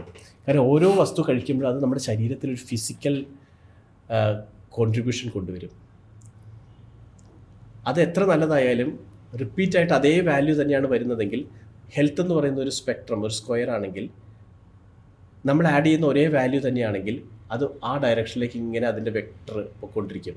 ഈ സ്ക്വയറിന് പുറത്തേക്ക് അത് പോകാനുള്ള ടെൻഡൻസി കൂടുതലാണ്. അപ്പോൾ ഇന്ന് ഈ ഡയറക്ഷനിലേക്കുള്ള സാധനം കഴിച്ചാൽ നാളെ തിരിച്ച് വരാനുള്ള ഒരു സാധനം കഴിക്കണം. അങ്ങനെ ക്യാൻസൽ ചെയ്താൽ മാത്രമേ നിങ്ങൾ ഹെൽത്ത് സ്പെക്ട്രത്തിൻ്റെ സെൻറ്ററിൽ നിൽക്കുള്ളൂ. അപ്പോൾ അതുകൊണ്ടാണ് ആഹാരം മിക്സ് ചെയ്ത് കഴിക്കണം എന്ന് പറയും. ഏകരസ അഭ്യാസം ചീത്തയാണെന്ന് പറയും. ഏകരസ അഭ്യാസം ഒരേ ടേസ്റ്റുള്ള സാധനം കഴിച്ചാൽ ഈ ഒരേ ഡയറക്ഷനിലേക്ക് ഹെൽത്ത് പോകും. അതേസമയം 6 രസങ്ങളാണ് ആയുർവേദം ഐഡൻറ്റിഫൈ ചെയ്തിരിക്കുന്നത്. അതുകൊണ്ടാണ് നമ്മുടെ സദ്യ ഒരു ഹോളിസ്റ്റിക് മീലായിട്ട് വരുന്നത്. അതിൻ്റെ കലോറി അളവ് കൂടുതൽ കഴിച്ചുകൊണ്ട് വണ്ണം വയ്ക്കണം എന്നൊക്കെയുള്ള കാര്യങ്ങൾ ചിലപ്പോൾ ഒരു അഭിപ്രായമായിട്ട് വരും. ഞാൻ പറയുന്നത് അത് റെപ്രസെൻ്റ് ചെയ്യുന്നതിൽ കയ്പുണ്ട്, പുളിയുണ്ട്, മധുരമുണ്ട്, ഉപ്പുണ്ട്, ചവർപ്പുണ്ട്. അങ്ങനെ 6 രസങ്ങളും വരുമ്പോഴും ഈ 6ഉം നമ്മുടെ ശരീരം ആവശ്യപ്പെടുന്ന ന്യൂട്രിയൻസിൻ്റെ റെപ്രസെൻറ്റേഷൻ ആയിക്കോളും എന്ന് നമ്മുടെ പൂർവികന്മാർക്ക് അറിയാമായിരുന്നു. അതുകൊണ്ടാണ് രുചികളെ നമ്മളിങ്ങനെ മിക്സ് ആൻഡ് മാച്ച് ചെയ്ത് ഉപയോഗിക്കണം. കഴിക്കുന്ന വസ്തുക്കൾ തന്നെ മാറ്റി മാറ്റി ഉപയോഗിക്കണം. ഇന്നിപ്പോൾ നമ്മളൊരു ജ്യൂസ് കുടിക്കുകയാണെങ്കിൽ നാളെയും മറ്റന്നാളും ഈ ആഴ്ചയും ഒരു മാസത്തേക്ക് ഇത് തന്നെ കഴിക്കുന്നതല്ല, മറ്റൊരു ജ്യൂസ് കഴിക്കണം. അപ്പോഴൊക്കെ മാത്രമേ നിങ്ങൾക്ക് ആവശ്യമുള്ളത് ശരീരം എടുക്കാനുള്ളൊരു അവസരം ഉണ്ടാവുള്ളൂ. മാത്രമല്ല എല്ലാ ദിവസവും ഒരു സപ്ലിമെൻ്റ് ആവശ്യമില്ല. അങ്ങനെ ഒരു ജീവിക്കും ഒരാഹാരം കിട്ടിയിട്ടില്ല ഈ ലോകത്ത്, മനുഷ്യന് മാത്രമല്ലാതെ. അതുകൊണ്ട് ആഴ്ചയിൽ എപ്പോഴെങ്കിലും വന്നാൽ മതി. അത് വരുമ്പോൾ കാത്തിരുന്ന് അത് എടുക്കാനുള്ള വിസ്ഡം ശരീരത്തിനുണ്ട്, അത് നശിപ്പിക്കാതിരുന്നാൽ മതി. അങ്ങനെയാണെങ്കിൽ നിങ്ങളുടെ ആഹാരത്തിൻ്റെ അകത്ത് എപ്പോഴെങ്കിലും നിങ്ങൾക്ക് വേണ്ടതൊക്കെ ഉണ്ട്. സപ്ലിമെൻ്റ് ശരിക്കും ഓവർഡോസാണ്. ശരീരത്തിന് വേണ്ടാത്തത് അതിൻ്റെ അകത്ത് ഒരു 80-90% അത് റിജക്റ്റ് ചെയ്യുകയും ചെയ്യുന്നുണ്ട്. അപ്പോൾ ആക്ച്വൽ വേണ്ട ആ മൈക്രോ എലമെൻറ്റിലുള്ള ന്യൂട്രിയൻസ് നിങ്ങളുടെ ആഹാരത്തിലുണ്ടെന്ന് നിങ്ങൾക്ക് വിശ്വസിക്കാൻ പറ്റണം. മാത്രമല്ല അത് സ്വതന്ത്രമായിട്ട് ആക്റ്റീവ് പ്രിൻസിപ്പിളായിട്ട് നൽകുന്നതും ആഹാരത്തിൻ്റെ കൂടെ വരുന്നതും തമ്മിൽ വലിയ വ്യത്യാസമുണ്ട്. ആഹാരത്തിൻ്റെ കൂടെ വരുമ്പം ഒന്ന് അതുകൊണ്ട് എന്തെങ്കിലും സൈഡ് എഫക്ട്സ് ഉണ്ടെങ്കിൽ അത് ക്യാൻസലാവും. മറ്റൊന്ന് അത് ആഹാരത്തിൻ്റെ ഭാഗമായി വരുന്നുണ്ട്, അബ്സോർപ്ഷനുള്ള സാധ്യത കൂടുതലാണ്. ഇത് അത് മാത്രമായിട്ട് വരുമ്പം ചിലപ്പോൾ ശരീരം കണ്ടില്ല എന്ന് പോലും വരും. ഉദാഹരണത്തിന് സ്പൂൺ കൊണ്ട് കഴിക്കുന്നതും കൈ കൊണ്ട് കഴിക്കുന്നതും തമ്മിലുള്ള വ്യത്യാസം. സ്പൂൺ കൊണ്ട് കഴിക്കുമ്പോൾ നിങ്ങൾ ആഹാരത്തിൽ സ്പൂൺ തൊടുമ്പോൾ നിങ്ങൾക്ക് ഒന്നും അറിയില്ല, അതിൽ ചൂടുണ്ടോ തണുപ്പുണ്ടോ സോഫ്റ്റാണോ വെന്തോ ഒന്നും. എന്നിട്ട് ഇതിങ്ങനെ വന്ന് നിങ്ങളുടെ വായിലെത്തുമ്പോൾ തൊട്ട് മാത്രമാണ് നിങ്ങൾക്ക് ഈ ആഹാരവുമായി ബന്ധപ്പെട്ടുള്ള സെൻസേഷൻസ് ആരംഭിക്കുന്നത്. പക്ഷേ നിങ്ങളുടെ വിരലുകൾക്കുള്ള ഒരു നോളജ് ഉണ്ട്. ഒരു വസ്തു തൊട്ടാൽ മൃഗങ്ങൾ എങ്ങനെയാണ് ഒരു ഇല തിന്നുമ്പം ഇത് എനിക്ക് തിന്നാവുന്നതാണെന്നും തിന്നാൻ പാടില്ലാത്തതെന്നും മനസ്സിലാക്കുന്നത്. കഴിക്കും മുമ്പേ മണത്തും സ്പർശിച്ചും അറിയുന്നതിൽ നിന്നാണ് ഒരു ആഹാരത്തെ നിശ്ചയിക്കുന്നത്. ഈ സിദ്ധി മനുഷ്യരുണ്ടല്ലോ. അപ്പോൾ നമ്മളൊരു ആഹാരത്തെ തൊട്ട് കഴിയുമ്പോൾ നമുക്കറിയാം ഇത് വെന്തതാണ്, ഇതാണ്, ചൂടുണ്ട്, അതിൻ്റെ ടെക്സ്ചർ, ആ ഫീൽ അപ്പം തന്നെ ശരീരത്തിലേക്ക് ഒരു മെസ്സേജ് കൊടുക്കുന്നുണ്ട്. എങ്ങനെ ദഹിപ്പിക്കണം, ഏതൊക്കെ കാര്യങ്ങൾ, ഏത് തരത്തിലുള്ളൊരു ദഹന പ്രോസസ്സിനാണ് നമ്മൾ ട്രിഗർ ചെയ്യേണ്ടത്. അപ്പോൾ ആ ഇൻഫോംഡ് ആയിട്ടാണ് ഫുഡ് വായിലേക്ക് വരുന്നത്. അപ്പം തന്നെ ദഹനത്തിലുള്ള തയ്യാറെടുപ്പ് ശരീരം ആയിക്കഴിഞ്ഞു. അങ്ങനെയാണ് ഒരു ആഹാരം ശരീരത്തിൽ ചെല്ലുമ്പോൾ അത് ശരീരം ഏറ്റെടുക്കുന്നത്. കാരണം അപ്പം തന്നെ വരാൻ പോകുന്ന ഈ ടൈപ്പാണ്, അപ്പോൾ അതിനെന്ത് വേണം എന്നൊക്കെ പറഞ്ഞിട്ടുള്ള ഒരു ചെയിൻ റിയാക്ഷൻ, നോളജിൻ്റെ ഒരു ചെയിൻ റിയാക്ഷൻ ശരീരത്തിൽ നടന്നു കഴിയും ആഹാരത്തെ സ്പർശിക്കുന്ന മൊമെൻറ്റിൽ. ഒരു ക്യാപ്സൂൾ കഴിക്കുമ്പം ഇത്തരത്തിലുള്ള ഏത് കമ്മ്യൂണിക്കേഷനാണ് ശരീരത്തിന് കിട്ടുന്നത്? ഒന്നും കിട്ടുന്നില്ല. അതിൻ്റെ മണമോ രുചിയോ ടെക്സ്ചറിലോ ഒന്നും ഈ വരാൻ പോകുന്നത് എന്താണെന്ന് അറിയാനുള്ള യാതൊരു നോളജും സെൻസ് ഓർഗൻസിൻ്റെ ലെവലിൽ നിന്ന് കിട്ടാനില്ലാത്ത ഒരു സാധനം ഉള്ളിലേക്ക് ചെന്നിട്ട് ഒരു പക്ഷേ നേരെ മലശോധനയിൽ കൂടെ പോകാനുള്ള ചാൻസ് വളരെ കൂടുതലാണ്. കാരണം ശരീരം അവെയറല്ല വരാൻ പോകുന്നതിനെ കുറിച്ചിട്ട്. അതുകൊണ്ടാണ് ആഹാരത്തിൻ്റെ ഭാഗമായിട്ട് വേണം എല്ലാ ന്യൂട്രിയൻസും അബ്സോർബ് ചെയ്യപ്പെടാൻ എന്നുള്ളതാണ് ആയുർവേദം അനുശാസിക്കുന്നത്. അതുകൊണ്ടാണ് ഈ മാറ്റിക്കൊടുക്കുന്ന രീതി പറ്റില്ല എന്ന് നമ്മൾ പറയുന്നത്. അപ്പം ആയുർവേദത്തിലെ മിക്കവാറും ന്യൂട്രിയൻസിൻ്റെ ഇതെല്ലാം ഒരു ആഹാര രൂപത്തിലാണ്, ലേഹ്യം പോലെ തന്നെ. ചവനപ്രാശമൊക്കെ കഴിച്ച ആൾക്കാർ അതിങ്ങനെ അതിൽ മധുരമുണ്ട്, ചവർപ്പുണ്ട്, പുളിയുണ്ട്. ആ കോമ്പിനേഷൻ ഒരു ആഹാര സ്വഭാവത്തിൽ ചെല്ലുമ്പോഴാണ് അത് ശരീരം അക്സെപ്റ്റ് ചെയ്യുന്ന തലത്തിലേക്ക് ചെല്ലുന്നത്. നമ്മളിതിനെ ഈ റിഡക്ഷനിസ്റ്റ് മെത്തേഡിൽ കാണുന്നതുകൊണ്ടാണ് നമുക്കിത് മതിയെന്ന് തോന്നുന്നത്. കാരണം ഇത് ആവശ്യമുണ്ട് ശരീരത്തിന്, അത് ഫാക്റ്റാണ്, അത് നമ്മുടെ കയ്യിലുണ്ട്. അതൊരു ടാബ്ലറ്റ് എന്നുള്ള നിലയ്ക്ക് അത് നമ്മുടെ കയ്യിലുണ്ട്. എന്നാൽ പിന്നെ ഇതൊന്നും കൊടുത്താൽ പോരെ എന്ന് പറയുന്ന ഓവർ സിംപ്ലിഫിക്കേഷൻ്റെ ഇടയ്ക്ക് ഒരു ജീവൻ എന്ന് പറയുന്നൊരു പ്രക്രിയയുടെ വളരെ കോംപ്ലക്സ് ആയിട്ടുള്ള ഒരു ഘടനയെ മറക്കുന്നതാണ് ഇത്രയൊക്കെ ചെയ്തിട്ടും എന്തേ ലോകത്ത് ഹെൽത്ത് വരാത്തതെന്നുള്ള ഒരു അന്താളിപ്പിന് കാരണം. അത്ര സിമ്പിളല്ല ജീവിതത്തിൻ്റെ ആ ഡിസൈൻ. അത് നല്ല വിസ്ഡമുള്ള, അതിനെ വിശ്വസിക്കുക എന്നുള്ളതാണ് നമുക്ക് ചെയ്യാവുന്ന ഒരു വഴി. ഞാൻ കഴിഞ്ഞ വർഷം ഒരു ഡോക്ടറെ കണ്ടപ്പോൾ ആ ഡോക്ടർ എൻ്റെ അടുത്ത് പറഞ്ഞത്, സുബി, ഈ മരുന്ന് നൽകുന്നത് രോഗം മാറ്റാൻ വേണ്ടിയല്ല, ഈ രോഗം നിങ്ങളുടെ നോർമൽ ലൈഫിനെ ബാധിക്കാതെ എങ്ങനെ നിങ്ങൾക്ക് ലൈഫ് മുന്നോട്ട് കൊണ്ടുപോകാൻ സാധിക്കും, ഇതിനു വേണ്ടിയിട്ടാണ് മരുന്ന് തരുന്നത്. അപ്പോൾ ഞാൻ ശരിക്ക് അവിടെ മനസ്സിലാക്കിയൊരു കാര്യം, നോർമൽ ലൈഫ് ഇനി എനിക്ക് ജീവിക്കണമെങ്കിൽ ഈ മരുന്ന് ഞാൻ കഴിച്ചുകൊണ്ടിരിക്കണം. കാരണം മരുന്നിനെ ട്രീറ്റ് ചെയ്യുന്ന രോഗത്തിനെ അപ്പോൾ ട്രീറ്റ് ചെയ്യുന്നില്ല. അത് മനസ്സിലാക്കിയപ്പോൾ എനിക്ക് വളരെയധികം ബുദ്ധിമുട്ട് തോന്നി. കാരണം നമുക്ക് വേണ്ടത് രോഗം മാറുക എന്നുള്ളതാണ്, അല്ലാതെ ജീവിതകാലം മുഴുവൻ മരുന്ന് കഴിക്കുക എന്നുള്ളതല്ല. അപ്പോൾ അതിനുശേഷം ഞാൻ പേഴ്സണലി ഞാനൊരു 2023-24 2 വർഷങ്ങൾ കൂടുതലും ഞാൻ എന്നെ തേടിയുള്ള യാത്രയിലായിരുന്നു. കാരണം എൻ്റെ ബോഡി എനിക്ക് കുറേ ഇൻഡിക്കേഷൻസ് തരാൻ തുടങ്ങി. അത് ഞാൻ മനസ്സിലാക്കാൻ ശ്രമിക്കുമ്പോഴൊക്കെ ഞാൻ മനസ്സിലാക്കിയത്, ഞാൻ നോർമലി എങ്ങനെയാണോ ജീവിക്കുന്നത് അതിനകത്താണ് പ്രശ്നങ്ങൾ. നോർമൽ ലൈഫിലെ നോർമൽ കാര്യങ്ങൾ ചെയ്യുമ്പോൾ അത് ബോഡി എനിക്കൊരു മെസ്സേജ് പാസ് ചെയ്യണം, അല്ലെങ്കിൽ മൈൻഡ് എനിക്കൊരു മെസ്സേജ് പാസ് ചെയ്യണം. അത് കഴിഞ്ഞ് ഞാൻ ഈ മെസ്സേജിനെയും കൊണ്ട് പല ആൾക്കാരുടെ അടുത്ത് ചെന്നപ്പോൾ അവർ പറഞ്ഞു ഇതിനൊരു ഉത്തരമില്ല. അപ്പം ഞാൻ ആ മെസ്സേജിന് സ്വയം ഡീകോഡ് ചെയ്തു. അങ്ങനെയാണെങ്കിൽ ഈ മെസ്സേജ് പ്രകാരം ഞാൻ കുറച്ച് കാര്യങ്ങൾ ഇപ്പുറത്ത് മാറ്റാം. ആ മാറ്റം കൊണ്ടുവന്നപ്പോൾ ആ മെസ്സേജ് എനിക്ക് റിസൾട്ട് തന്നു.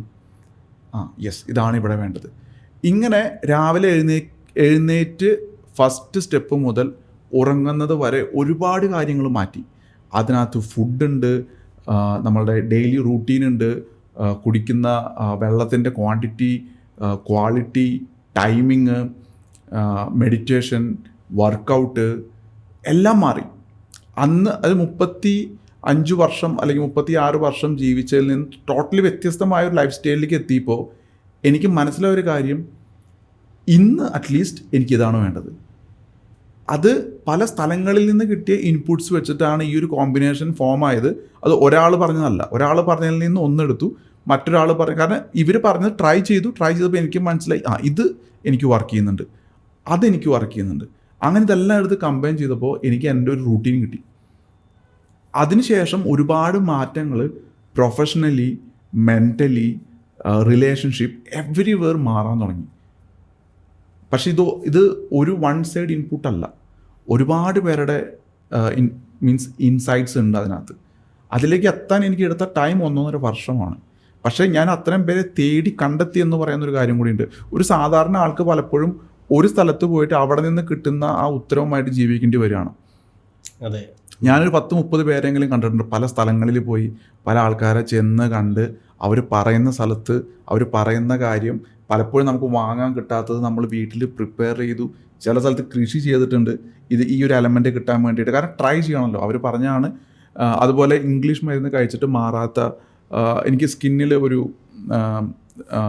റാഷസ് കണ്ടിന്യൂസ് ആയിട്ട് വരാൻ തുടങ്ങി. അപ്പോൾ മുന്നേ ജീവിതത്തിൽ ഇതുവരെ വന്നിട്ടില്ല. അപ്പോൾ ഇതെന്താണെന്ന് മനസ്സിലാവുന്നില്ല. അപ്പോൾ എനിക്ക് മരുന്ന് കഴിക്കുമ്പോൾ എനിക്ക് സ്കിൻ റാഷ് വരത്തില്ല, പക്ഷേ സ്കിൻ റാഷസിൻ്റെ കൂടെ വരുന്ന ആ മെസ്സേജ് വരുന്നുണ്ട്. അപ്പോൾ ഇംഗ്ലീഷ് പോയിട്ടില്ല. അപ്പോൾ മരുന്ന് കഴിക്കുമ്പോൾ സ്കിൻ റാഷസ് ഇല്ല, പക്ഷേ ബാക്കിയെല്ലാം ഉണ്ട്. നമുക്ക് ഫീൽ ചെയ്യാൻ പറ്റുന്ന എല്ലാം അതിനകത്തുണ്ട്, പുറമേ നിന്ന് പക്ഷെ കാണാൻ പറ്റില്ല.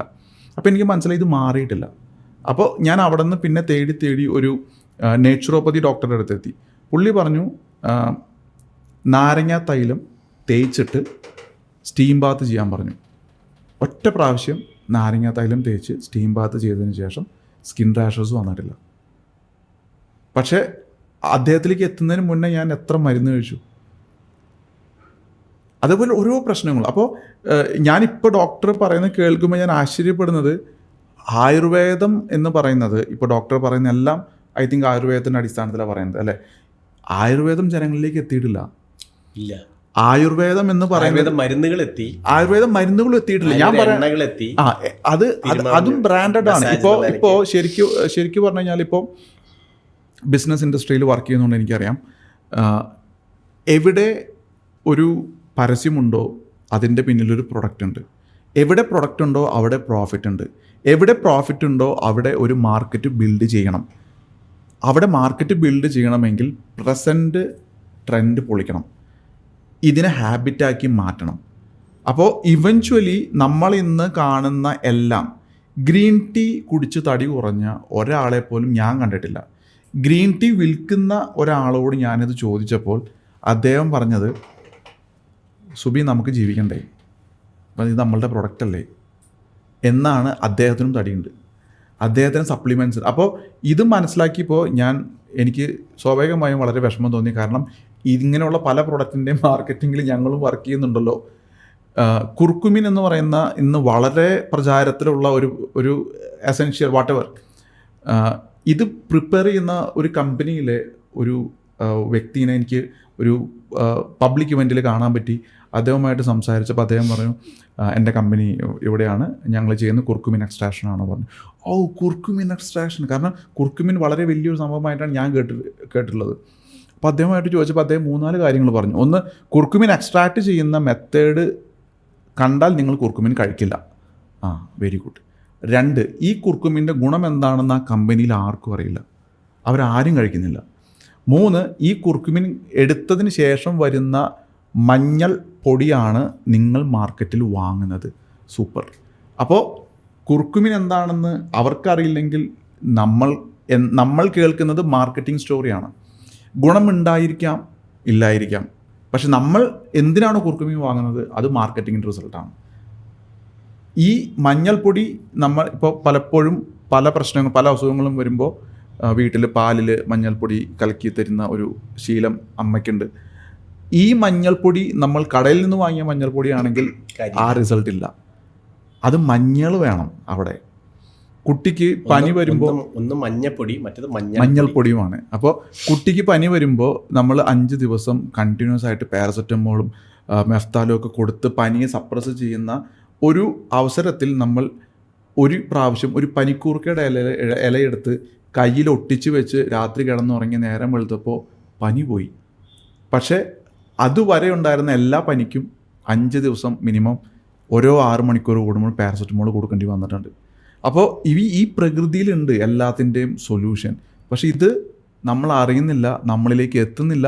അല്ലെങ്കിൽ നമ്മളത് അറിയുന്നതിനേക്കാളും ഫാസ്റ്റായിട്ട് മറ്റാരോ മറ്റെന്തൊക്കെയോ നമ്മളെ അറിയിക്കുന്നുണ്ട്. അപ്പോൾ നമ്മൾ വിചാരിക്കുന്നു അതാണ് ലോകം, അതാണ് ജീവിതം, അതാണ് മരുന്ന്, അതാണ് ഭക്ഷണം. കാരണം നമ്മളെന്ന് പറയുന്നത് ഒരു പ്രൊഡക്റ്റാണെന്നും നമ്മൾ അക്യുമുലേറ്റ് ചെയ്യുന്ന മണി കൊണ്ടുപോയിട്ട് വേണം മറ്റൊരാൾക്ക് റിച്ച് ആകാനെന്നുള്ളതും മാർക്കറ്റ് അങ്ങനെയാണ്, ബിസിനസ് അതാണ്. അപ്പോൾ ബിസിനസ്സിൽ എപ്പോഴും കസ്റ്റമർ എന്ന് പറയുന്ന ഹ്യൂമൻ ബീയിങ് ആണ്. ഒരു ഹ്യൂമൻ ബീയിങ്ങിൽ നിന്ന് എത്ര മണി കൊണ്ടുവരാൻ പറ്റുമോ ആ ബിസിനസ്സിന് സക്സസ് ആകാൻ പറ്റും. അപ്പോൾ അവൻ്റെ ആവശ്യത്തിനെ പക്ഷേ അവൻ പൈസ സ്പെൻഡ് ചെയ്യുള്ളൂ. അപ്പോൾ അവൻ്റെ ആവശ്യത്തിൽ വരുന്ന പ്രയോറിറ്റീസ് എന്തൊക്കെയാണ്? Health, education, luxury. അവിടെയെല്ലാം ആ ഹ്യൂമൻ ബോഡീനെ എങ്ങനെ ഓട്ടോണോമസ് ആയിട്ട് മണി സ്പെൻഡ് ചെയ്യുന്ന ഒരു മെഷീനാക്കി മാറ്റാൻ പറ്റും. ആ ഇൻഡസ്ട്രിയാണ് നമ്മളറിയാതെ മറ്റൊരു സ്ഥലത്ത് നമ്മളിലേക്ക് വർക്ക് ചെയ്തുകൊണ്ടിരിക്കുന്നത്. ഇൻ ദി എൻഡ് നമ്മൾ ഒരു 30-40 വയസ്സ് വരെ ഏൺ ചെയ്യും. എന്നിട്ട് ആ പൈസ ബാക്കിയുള്ളൊരു 10 വർഷം കൊണ്ട് മറ്റൊരാൾക്ക് കൊടുത്തു തീർക്കും. ഈ 2 കേസിലും വി ആർ അറ്റ് ലോസ്. അപ്പോൾ എനിക്ക് തോന്നുന്നു ഈ ആയുർവേദം, ഇപ്പോൾ പറഞ്ഞ പോലെ ആയുർവേദം പണ്ടത്തെ സയൻസ് ആണെന്നുണ്ടെങ്കിലും ഇന്ന് ഈ പറഞ്ഞ കാര്യങ്ങളൊന്നും ഞാൻ കേട്ടിട്ടില്ല ഇതുവരെ. ഇങ്ങനെയൊക്കെ ഒരു സംഭവം ഉണ്ട് എന്നുള്ളത് പലപ്പോഴും നമ്മളും ഇപ്പോൾ കുറച്ച് കാലം മുന്നേ ഞാൻ കേട്ടത് വീറ്റ് കഴിക്കുക, റൈസ് കട്ട് ചെയ്യുക, വീറ്റ് കഴിക്കുക നല്ലതാണ്, വെയിറ്റ് കുറയ്ക്കാമെന്നും പറഞ്ഞു. ഇന്ന് പറയുന്നത് വീറ്റ് കുറച്ചും കൂടി ഡേഞ്ചറാണ്. ഐ മീൻ വീറ്റ്, റൈസ് വേണമെങ്കിൽ കുറച്ച് കഴിച്ചോ, വീറ്റ് ഒട്ടും കഴിക്കരുത് എന്നുള്ളതാണ്. ഇനിയും മാറും. ഓരോ ട്രെൻഡാണ്. സമയത്ത് മാർക്കറ്റിന് എന്താ ചെയ്യുന്ന ആ അഭിപ്രായം പറയുന്നവരുടെ ആവശ്യമാണ് സ്റ്റഡി ആയിട്ട് പുറത്തു വരുന്നത് എപ്പോഴും. അതെ, ഇപ്പോൾ ഫങ്ഷണൽ മെഡിസിൻ വളരെ ആക്റ്റീവായിട്ട് മാർക്കറ്റിൽ വന്ന് തുടങ്ങിയിട്ടുണ്ട്. റിസൾട്ട് ഉണ്ട് ഇല്ല എന്ന് പറയുന്നില്ല, കാരണം അതിന് എന്തെങ്കിലും സയൻസ് ഉണ്ടെങ്കിലല്ലേ അതിന് പ്രചാരം കിട്ടുള്ളൂ. അപ്പോൾ തീർച്ചയായിട്ടും, പക്ഷേ ഇനി അതിനകത്ത് അടുത്ത ലോബികൾ വരാൻ ചാൻസ് ഉണ്ട്. അപ്പോൾ അത് വീണ്ടും ഈ ഇംഗ്ലീഷ് മെഡിസിന് പോകുന്ന ഈക്വൽ സ്ട്രെങ്ത്തോട് കൂടിയിട്ട് മാർക്കറ്റ് ചെയ്യപ്പെടാം. Now the end result may be നേരത്തെ പറഞ്ഞ പോലെ ഒരു നേരം 30 സപ്ലിമെൻ്റ് കഴിക്കുന്ന സിനാരിയോസ് ഇനിയും വരാം. ഇതിനൊരു പരിഹാരം എന്ന് പറയാനുള്ളത് ഇത്രയേ ഉള്ളൂ. നമുക്ക് എല്ലാ സ്ഥലത്തും പന്തലിടാൻ പറ്റില്ല വെയിൽ കൊള്ളാതിരിക്കാൻ. നമുക്കൊരു കുട പിടിക്കാം. എല്ലാ സ്ഥലത്തും നമുക്ക് പരവതാനി വിരിക്കാൻ പറ്റില്ല, നമുക്ക് ചെരുപ്പിടാം. ഇതാണ് നമുക്ക് സാധ്യമാവുള്ളൂ. കാര്യം എൻ്റെ കാര്യത്തിൽ എന്ന് പറഞ്ഞാൽ ഓരോരുത്തരും എടുക്കുന്ന നിമിഷം മുതൽ നമുക്ക് ഈ ഒരു ചെയിനെ ബ്രേക്ക് ചെയ്യാൻ പറ്റുള്ളൂ. അപ്പോൾ എൻ്റെ ഡിസിഷൻ എന്താണെന്നുള്ളതാണ്. അപ്പോൾ എൻ്റെ ഡിസിഷനിൽ എൻ്റെ വിശപ്പ്, എൻ്റെ മലശോധന, എൻ്റെ ഉറക്കം, എൻ്റെ വ്യായാമം എന്ന് പറയുന്ന കാര്യങ്ങളിലൊക്കെ ഞാൻ വേറെ ഒരു ഘടകങ്ങളെയും കണക്കിലെടുക്കാതെ എൻ്റെ ഒരു കയ്യൊപ്പുള്ളൊരു ഡിസൈൻ, എൻ്റെ പേഴ്സണൽ ഹെൽത്തിൻ്റെ ഒരു ഡിസൈൻ ഞാൻ സെറ്റ് ചെയ്യുക എന്നുള്ളതാണ് ആവശ്യം. അപ്പോൾ എൻ്റെ വ്യായാമത്തിൻ്റെ ആവശ്യം എന്തായിരിക്കണം? എൻ്റെ ഫിസിക്കൽ നീഡ്സിനെ ക്യാറ്റർ ചെയ്യുന്നതായിരിക്കണം എൻ്റെ വ്യായാമം. അതിന് ഒരു പബ്ലിക്കിൻ്റെ ഗ്രാറ്റിഫിക്കേഷൻ അല്ലെങ്കിൽ നാട്ടുകാരെങ്ങനെ എന്നെ പെർസീവ് ചെയ്യുന്നു എന്നുള്ളതിലേക്ക് പോയാൽ അത് ഹെൽത്ത് ഓറിയൻറ്റഡ് അല്ല, ബ്യൂട്ടി ഓറിയൻറ്റഡ് ആണ്, അല്ലെങ്കിൽ എക്സ്റ്റേണൽ അപ്പിയറൻസ് ഓറിയൻറ്റഡ് ആണ്. അത് ആവശ്യമാണ്, വേണ്ടാന്നല്ല. പക്ഷേ ഞാൻ ഫങ്ഷണലി ഓക്കെ ആണോ എന്ന് എപ്പോഴും നോക്കിക്കൊണ്ടിരിക്കുക എന്നുള്ളതാണ് നമ്മുടെ ആവശ്യം. എന്താ ബുദ്ധിമുട്ടെന്ന് വെച്ച് കഴിഞ്ഞാൽ നമുക്കൊരു ഓരോ വയസ്സ് കഴിയും തോറും നമുക്ക് വരുന്ന അസുഖങ്ങളെ നമ്മൾ ആ വയസ്സുമായിട്ട് കണക്ട് ചെയ്ത് ഫിക്സ് ചെയ്യും. ഇപ്പം 50 വയസ്സ് കഴിഞ്ഞിട്ട് നമുക്കൊരു മുട്ടുവേദന വന്നാൽ നമ്മൾ പറയുന്നത് ആ വയസ്സായല്ലോ, ഇനിയിപ്പോൾ മുട്ടുവേദന വരണം നിങ്ങൾ ഫിക്സ് ചെയ്യണം. അത് കഴിഞ്ഞാൽ പിന്നെ ആ മുട്ടുവേദനയ്ക്ക് അവിടെ ഒരു എന്താ ഒരു നമ്മുടെ മെത്തുര ഒരു സ്ഥിരതാമസത്തിനുള്ള അനുവാദം നമ്മൾ കൊടുക്കുകയാണ്. ഇത് 20 വയസ്സിലാണ് ഈ മുട്ടുവേദന വരണമെങ്കിൽ നമ്മളത് അങ്ങനെയല്ല കാണുന്നത്. അത് മാറും നമുക്കറിയാം, 50-ലും മാറും. പക്ഷേ ഈ മൈൻഡ് സെറ്റ് എന്താണെന്ന് വെച്ച് കഴിഞ്ഞാൽ പ്രായമായി എന്നാണ്. പകരം നമ്മളിപ്പോൾ നോക്കിയാൽ വെസ്റ്റിലൊക്കെയുള്ള മനുഷ്യർ അവർ 80 വയസ്സുകളിലാണ് അവരെക്കാളും വലിപ്പം കൂടി വലിയ ബാഗൊക്കെ പുറത്ത് തൂക്കിയിട്ട് ലോകം കാണാൻ ഇറങ്ങുന്നത്. അപ്പോൾ വയസ്സെന്ന് പറയുന്നത് നമ്മൾ കൽപ്പിച്ച് കൊടുത്ത് നമ്മൾ തന്നെ സ്വയം വയസ്സാക്കുന്ന ഒരു പ്രോഗ്രാമാണ്. അപ്പോൾ അത് മാറിയിട്ട് എന്ത് ചെയ്താലാണ് ഈ വേദന മാറുന്നത്, ഇത് എന്ത് ചെയ്തപ്പോഴാണ് വന്നത്? ഇപ്പോൾ ഉദാഹരണത്തിന് ബാക്ക് പെയിൻ വരുന്നതിൻ്റെ ഒരു കാരണം എന്ന് പറയുന്നത് നമ്മുടെ ലൈഫ് സ്റ്റൈൽ. നമ്മളിപ്പോൾ ഷർട്ട് ഇൻ ചെയ്തിട്ട് വയറ് കാണിക്കാൻ ഇഷ്ടമല്ലാത്തതുകൊണ്ട് വയറ് വലിച്ചു പിടിച്ചിട്ട് ത്രൂ ഔട്ട് ദ ഡേ അങ്ങനെ മുഴുവൻ നടക്കേണ്ടി വരുന്ന ഒരു എക്സിക്യൂട്ടീവ് ഡ്രസ് സ്റ്റൈലുണ്ട്. ഈ ഡ്രസ്സ് കാരണം നിങ്ങളുടെ ശ്വാസം വളരെ ഷാലോ ആണ്. അപ്പോൾ മാത്രമല്ല നിങ്ങളുടെ മുഴുവൻ മസിലുകളും ഈ അബ്ഡമൻ തൊറാസിക് റീജിയനിൽ ടൈറ്റാണ്. കാരണം നിങ്ങൾ വയറ് കാണിക്കാൻ ഇഷ്ടമില്ലല്ലോ. ഇതങ്ങ് വിട്ട് എനിക്ക് ഒരു വയറുണ്ടെങ്കിൽ അത് ഓൺ ചെയ്യണം. If you have A tummy on it. അത് എനിക്കുണ്ട് എന്ന് പറയുന്ന വിധത്തിൽ ശ്വാസം എടുക്കാനും വിടാനും തയ്യാറാവുന്ന ഒരാൾക്ക് കുറേ അസുഖങ്ങൾ ഒഴിവാകും. പക്ഷെ നമ്മളൊക്കെ ഈ ഒക്യുപ്പേഷണൽ ഹസാർഡ് പോലെ വയറ് വലിച്ചു പിടിക്കുന്നു, ചെസ്റ്റിൽ മാത്രം ബ്രീത്ത് ചെയ്യുന്നു. ഈ ഷാലോ ബ്രീത്തിങ് കാരണം ബാക്ക് പെയിൻ വരും, ധാരാളം അസുഖങ്ങൾ വരും, സ്ട്രെസ്ഡ് ആവും. അപ്പോൾ ഇതൊക്കെ മാറാൻ നിങ്ങൾ ശ്വാസം മാത്രം എടുത്താൽ മതി നല്ലതായിട്ട് എന്നുള്ള മറ്റൊരു ഫാക്റ്റ് വരുമ്പോഴാണ് നമ്മൾ മനസ്സിലാക്കുന്നത് ഈ നടുവേദനയായിട്ട് ബന്ധപ്പെട്ട് സർജറി, ആയുർവേദക്കാർക്ക് കിട്ടുന്ന നടുവേദന ചികിത്സിക്കാനുള്ള വലിയ പ്രോഗ്രാമുകൾ, ഇതൊക്കെ ശ്വാസം കൊണ്ട് മാറും എന്നറിയുമ്പം അത്ര സിമ്പിളായിട്ടുള്ളൊരു സൊല്യൂഷൻ വേണ്ട എന്ന് തീരുമാനിക്കുന്ന രോഗികളുണ്ടെന്നുള്ളതാണ് ഒരു അപകടം. തീർച്ചയായിട്ടും നമ്മൾ പറയുകയാണ് ഇത് ഇത്ര മതി എന്ന് പറഞ്ഞാൽ അത് സമ്മതിക്കാൻ തയ്യാറല്ല. കാര്യം അതിനൊരു സൈക്കോളജിക്കൽ നീഡുണ്ട്. അത് പലപ്പോഴും അറ്റൻഷൻ സീക്കിംഗ് ആയിട്ടോ അല്ലെങ്കിൽ പാമ്പറിങ് ആവശ്യപ്പെടുന്നതോ അല്ലെങ്കിൽ രോഗമുള്ളത് കൊണ്ടുള്ള ശ്രദ്ധയും കെയറും കിട്ടുക എന്നൊക്കെ പറയുന്ന ഒരു മനോവസ്ഥ കുറേ ആൾക്കാർക്കുണ്ട്. അതിന് കൃത്യമായിട്ട് ആശുപത്രികൾ ഉപയോഗിക്കുന്നുണ്ട്. അപ്പോൾ അവർ ഇത് അഡ്മിഷൻ ആവശ്യപ്പെടുന്നതാണ്, ഇതൊരു സർജറി ആവശ്യമുള്ളതാണെന്ന് പറയുന്നത് കേൾക്കാൻ ആഗ്രഹിക്കുന്ന രോഗികളും ഉണ്ടെന്നുള്ളതാണ് ഇതിൻ്റെ മറുവശം. ഞാൻ ഒരു കാര്യം ഇത് കോംപ്ലിമെൻ്ററി ആയിട്ട് വർക്ക് ചെയ്യുന്നുണ്ട്. ഞാൻ ഒരു കാര്യം പറഞ്ഞോട്ടെ. 2-3 കേസുകൾ എനിക്ക് വ്യക്തിപരമായിട്ട് അറിയാം. എൻ്റെ ഒരു സുഹൃത്ത് ഇടയ്ക്കിടയ്ക്ക് ഡോക്ടറെ കാണാൻ പോകും. അവൻ കേൾക്കാൻ ആഗ്രഹിക്കുന്നത് ഏതെങ്കിലും ഒരു ഡോക്ടർ വലിയ രോഗം അല്ല, നീ ഇനി കുടിക്കരുത് എന്ന് പറയാൻ വേണ്ടി കേൾക്കാൻ വേണ്ടിയിട്ടാണ് ഇടയ്ക്കിടയ്ക്ക് ഡോക്ടർമാരെ കാണാൻ പോകുന്നത്. പക്ഷെ ഒരു ഡോക്ടറും അവനോട് നീ നിർത്തൂ എന്ന് പറയുന്നില്ല. കൺട്രോൾ. അപ്പോൾ ഇവൻ പിന്നെയും കഴിച്ചുകൊണ്ടിരിക്കുമോ. ഡോക്ടർ കൺട്രോളേ പറഞ്ഞിട്ടുള്ളൂ, ഇനിയും കഴിക്കാം, വീണ്ടും കഴിക്കും. കഴിച്ചൊരു ടൈം എത്തുമ്പോൾ വയ്യാണ്ടാവും, കുറച്ച് ദിവസം നിർത്തും, പിന്നെ ഡോക്ടറെ കാണാൻ പോകും. അപ്പോൾ ഡോക്ടർ പറയും കഴിക്കുന്നുണ്ട് കുഴപ്പമില്ല, കൺട്രോൾ, വീണ്ടും കഴിക്കും. അത് അവൻ്റെ സൈക്കോളജിക്കൽ ഒരു ഇതാണ്. മറ്റൊരു കേസ് എനിക്കറിയാം. വീട്ടിൽ വിചാരിച്ച അത്ര കെയർ കിട്ടാത്തത് കൊണ്ട് ഇടയ്ക്കിടയ്ക്ക് സ്വയം ഒരു അസുഖം സങ്കല്പിക്കും, ഡോക്ടറുടെ അടുത്ത് പോവും, ഡോക്ടറെ എന്ന് പറഞ്ഞ് അങ്ങ് വീഴും. ഡോക്ടർ എന്തെങ്കിലും മരുന്ന് കൊടുക്കും, ആ മരുന്ന് മേടിക്കും, തിരിച്ചു വരും, ഭയങ്കര ആശ്വാസമാണ്. കോവിഡ് കാലത്ത് ഈ അസുഖങ്ങളൊന്നും ഉണ്ടായിരുന്നില്ലല്ലോ. കോവിഡ് കാലത്ത് നമ്മൾ വളരെ റിയലിസ്റ്റിക് ആയിരുന്നു അസുഖങ്ങളുടെ കാര്യത്തിൽ. ആശുപത്രി പോകാൻ പറ്റില്ലാത്തത് കൊണ്ട് ഇത്തരം അസുഖങ്ങളുടെ മുഴുവൻ എണ്ണം കുറഞ്ഞു. അപ്പോഴും ആൾക്കാർക്കൊരു കുഴപ്പമുണ്ടായിരുന്നില്ല, ആൾക്കാർ സുഖമായിട്ട് ജീവിച്ചു. അപ്പം ആശുപത്രികളും ആക്സസും ഒക്കെ ഉള്ളപ്പം സൈക്കോളജിക്കലി നമ്മൾ ചെയ്യുന്ന ഒരു അഡിക്ഷൻ കൂടി ഉണ്ട് ഈ മരുന്നെടുക്കുന്നതിലും ചികിത്സയ്ക്കും.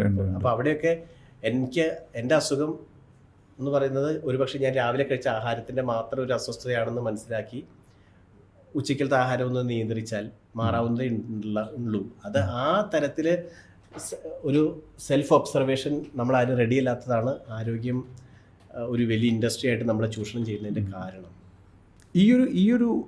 ഈ ഒരു സംഭവം, അതായത് നമുക്ക് സെൽഫ് ഒബ്സർവ് ചെയ്യുക എന്ന് പറയുന്നത്, അല്ലെങ്കിൽ ഇപ്പോൾ ഡോക്ടർ പറഞ്ഞ പോലെ നമ്മൾ ശ്രദ്ധിക്കേണ്ട കുറച്ച് കാര്യങ്ങൾ. ഇപ്പോൾ ഈ നമ്മൾ ഫുഡ് മിക്സ് ചെയ്ത് കഴിക്കണം, അതുപോലെ ഒന്ന് തന്നെ ഫോളോ ചെയ്ത് പോകരുത്, അതുപോലെ നമ്മൾ ഈ എയർ, നമ്മുടെ ഇൻഹലേഷൻ, എക്സലേഷൻ, സോ ഇങ്ങനെയുള്ള കാര്യങ്ങൾ ഒരു സ്ട്രക്ചേർഡായിട്ട് ഇപ്പോൾ ഒരാൾക്ക് പഠിക്കണമെന്ന് ഇപ്പോൾ ഈ വീഡിയോ കാണുന്ന കുറച്ച് പേര് ആഗ്രഹിക്കുകയാണ്. എനിക്ക് ആ ഒരു ലൈഫ് സ്റ്റൈൽ മോഡിഫിക്കേഷൻ ചെയ്യണം, എനിക്ക് എന്നെ മനസ്സിലാക്കണം, എൻ്റെ ശരീരത്തിന്. അപ്പോൾ ഇതിനെ സ്ട്രക്ചേർഡായിട്ട് പഠിക്കണമെന്ന് ഒരാൾക്ക് തോന്നുകയാണെങ്കിൽ നമുക്കവിടെ എന്താണ് ചെയ്യാൻ സാധിക്കുക? നമ്മൾ ശ്രീരുദ്രവിലാസം വൈദ്യശാല സാധാരണ നമ്മളൊരു ആയുർ യോഗ റിട്രീറ്റ് എന്ന് പറഞ്ഞിട്ടുള്ള പ്രോഗ്രാം ചെയ്യാറുണ്ട്.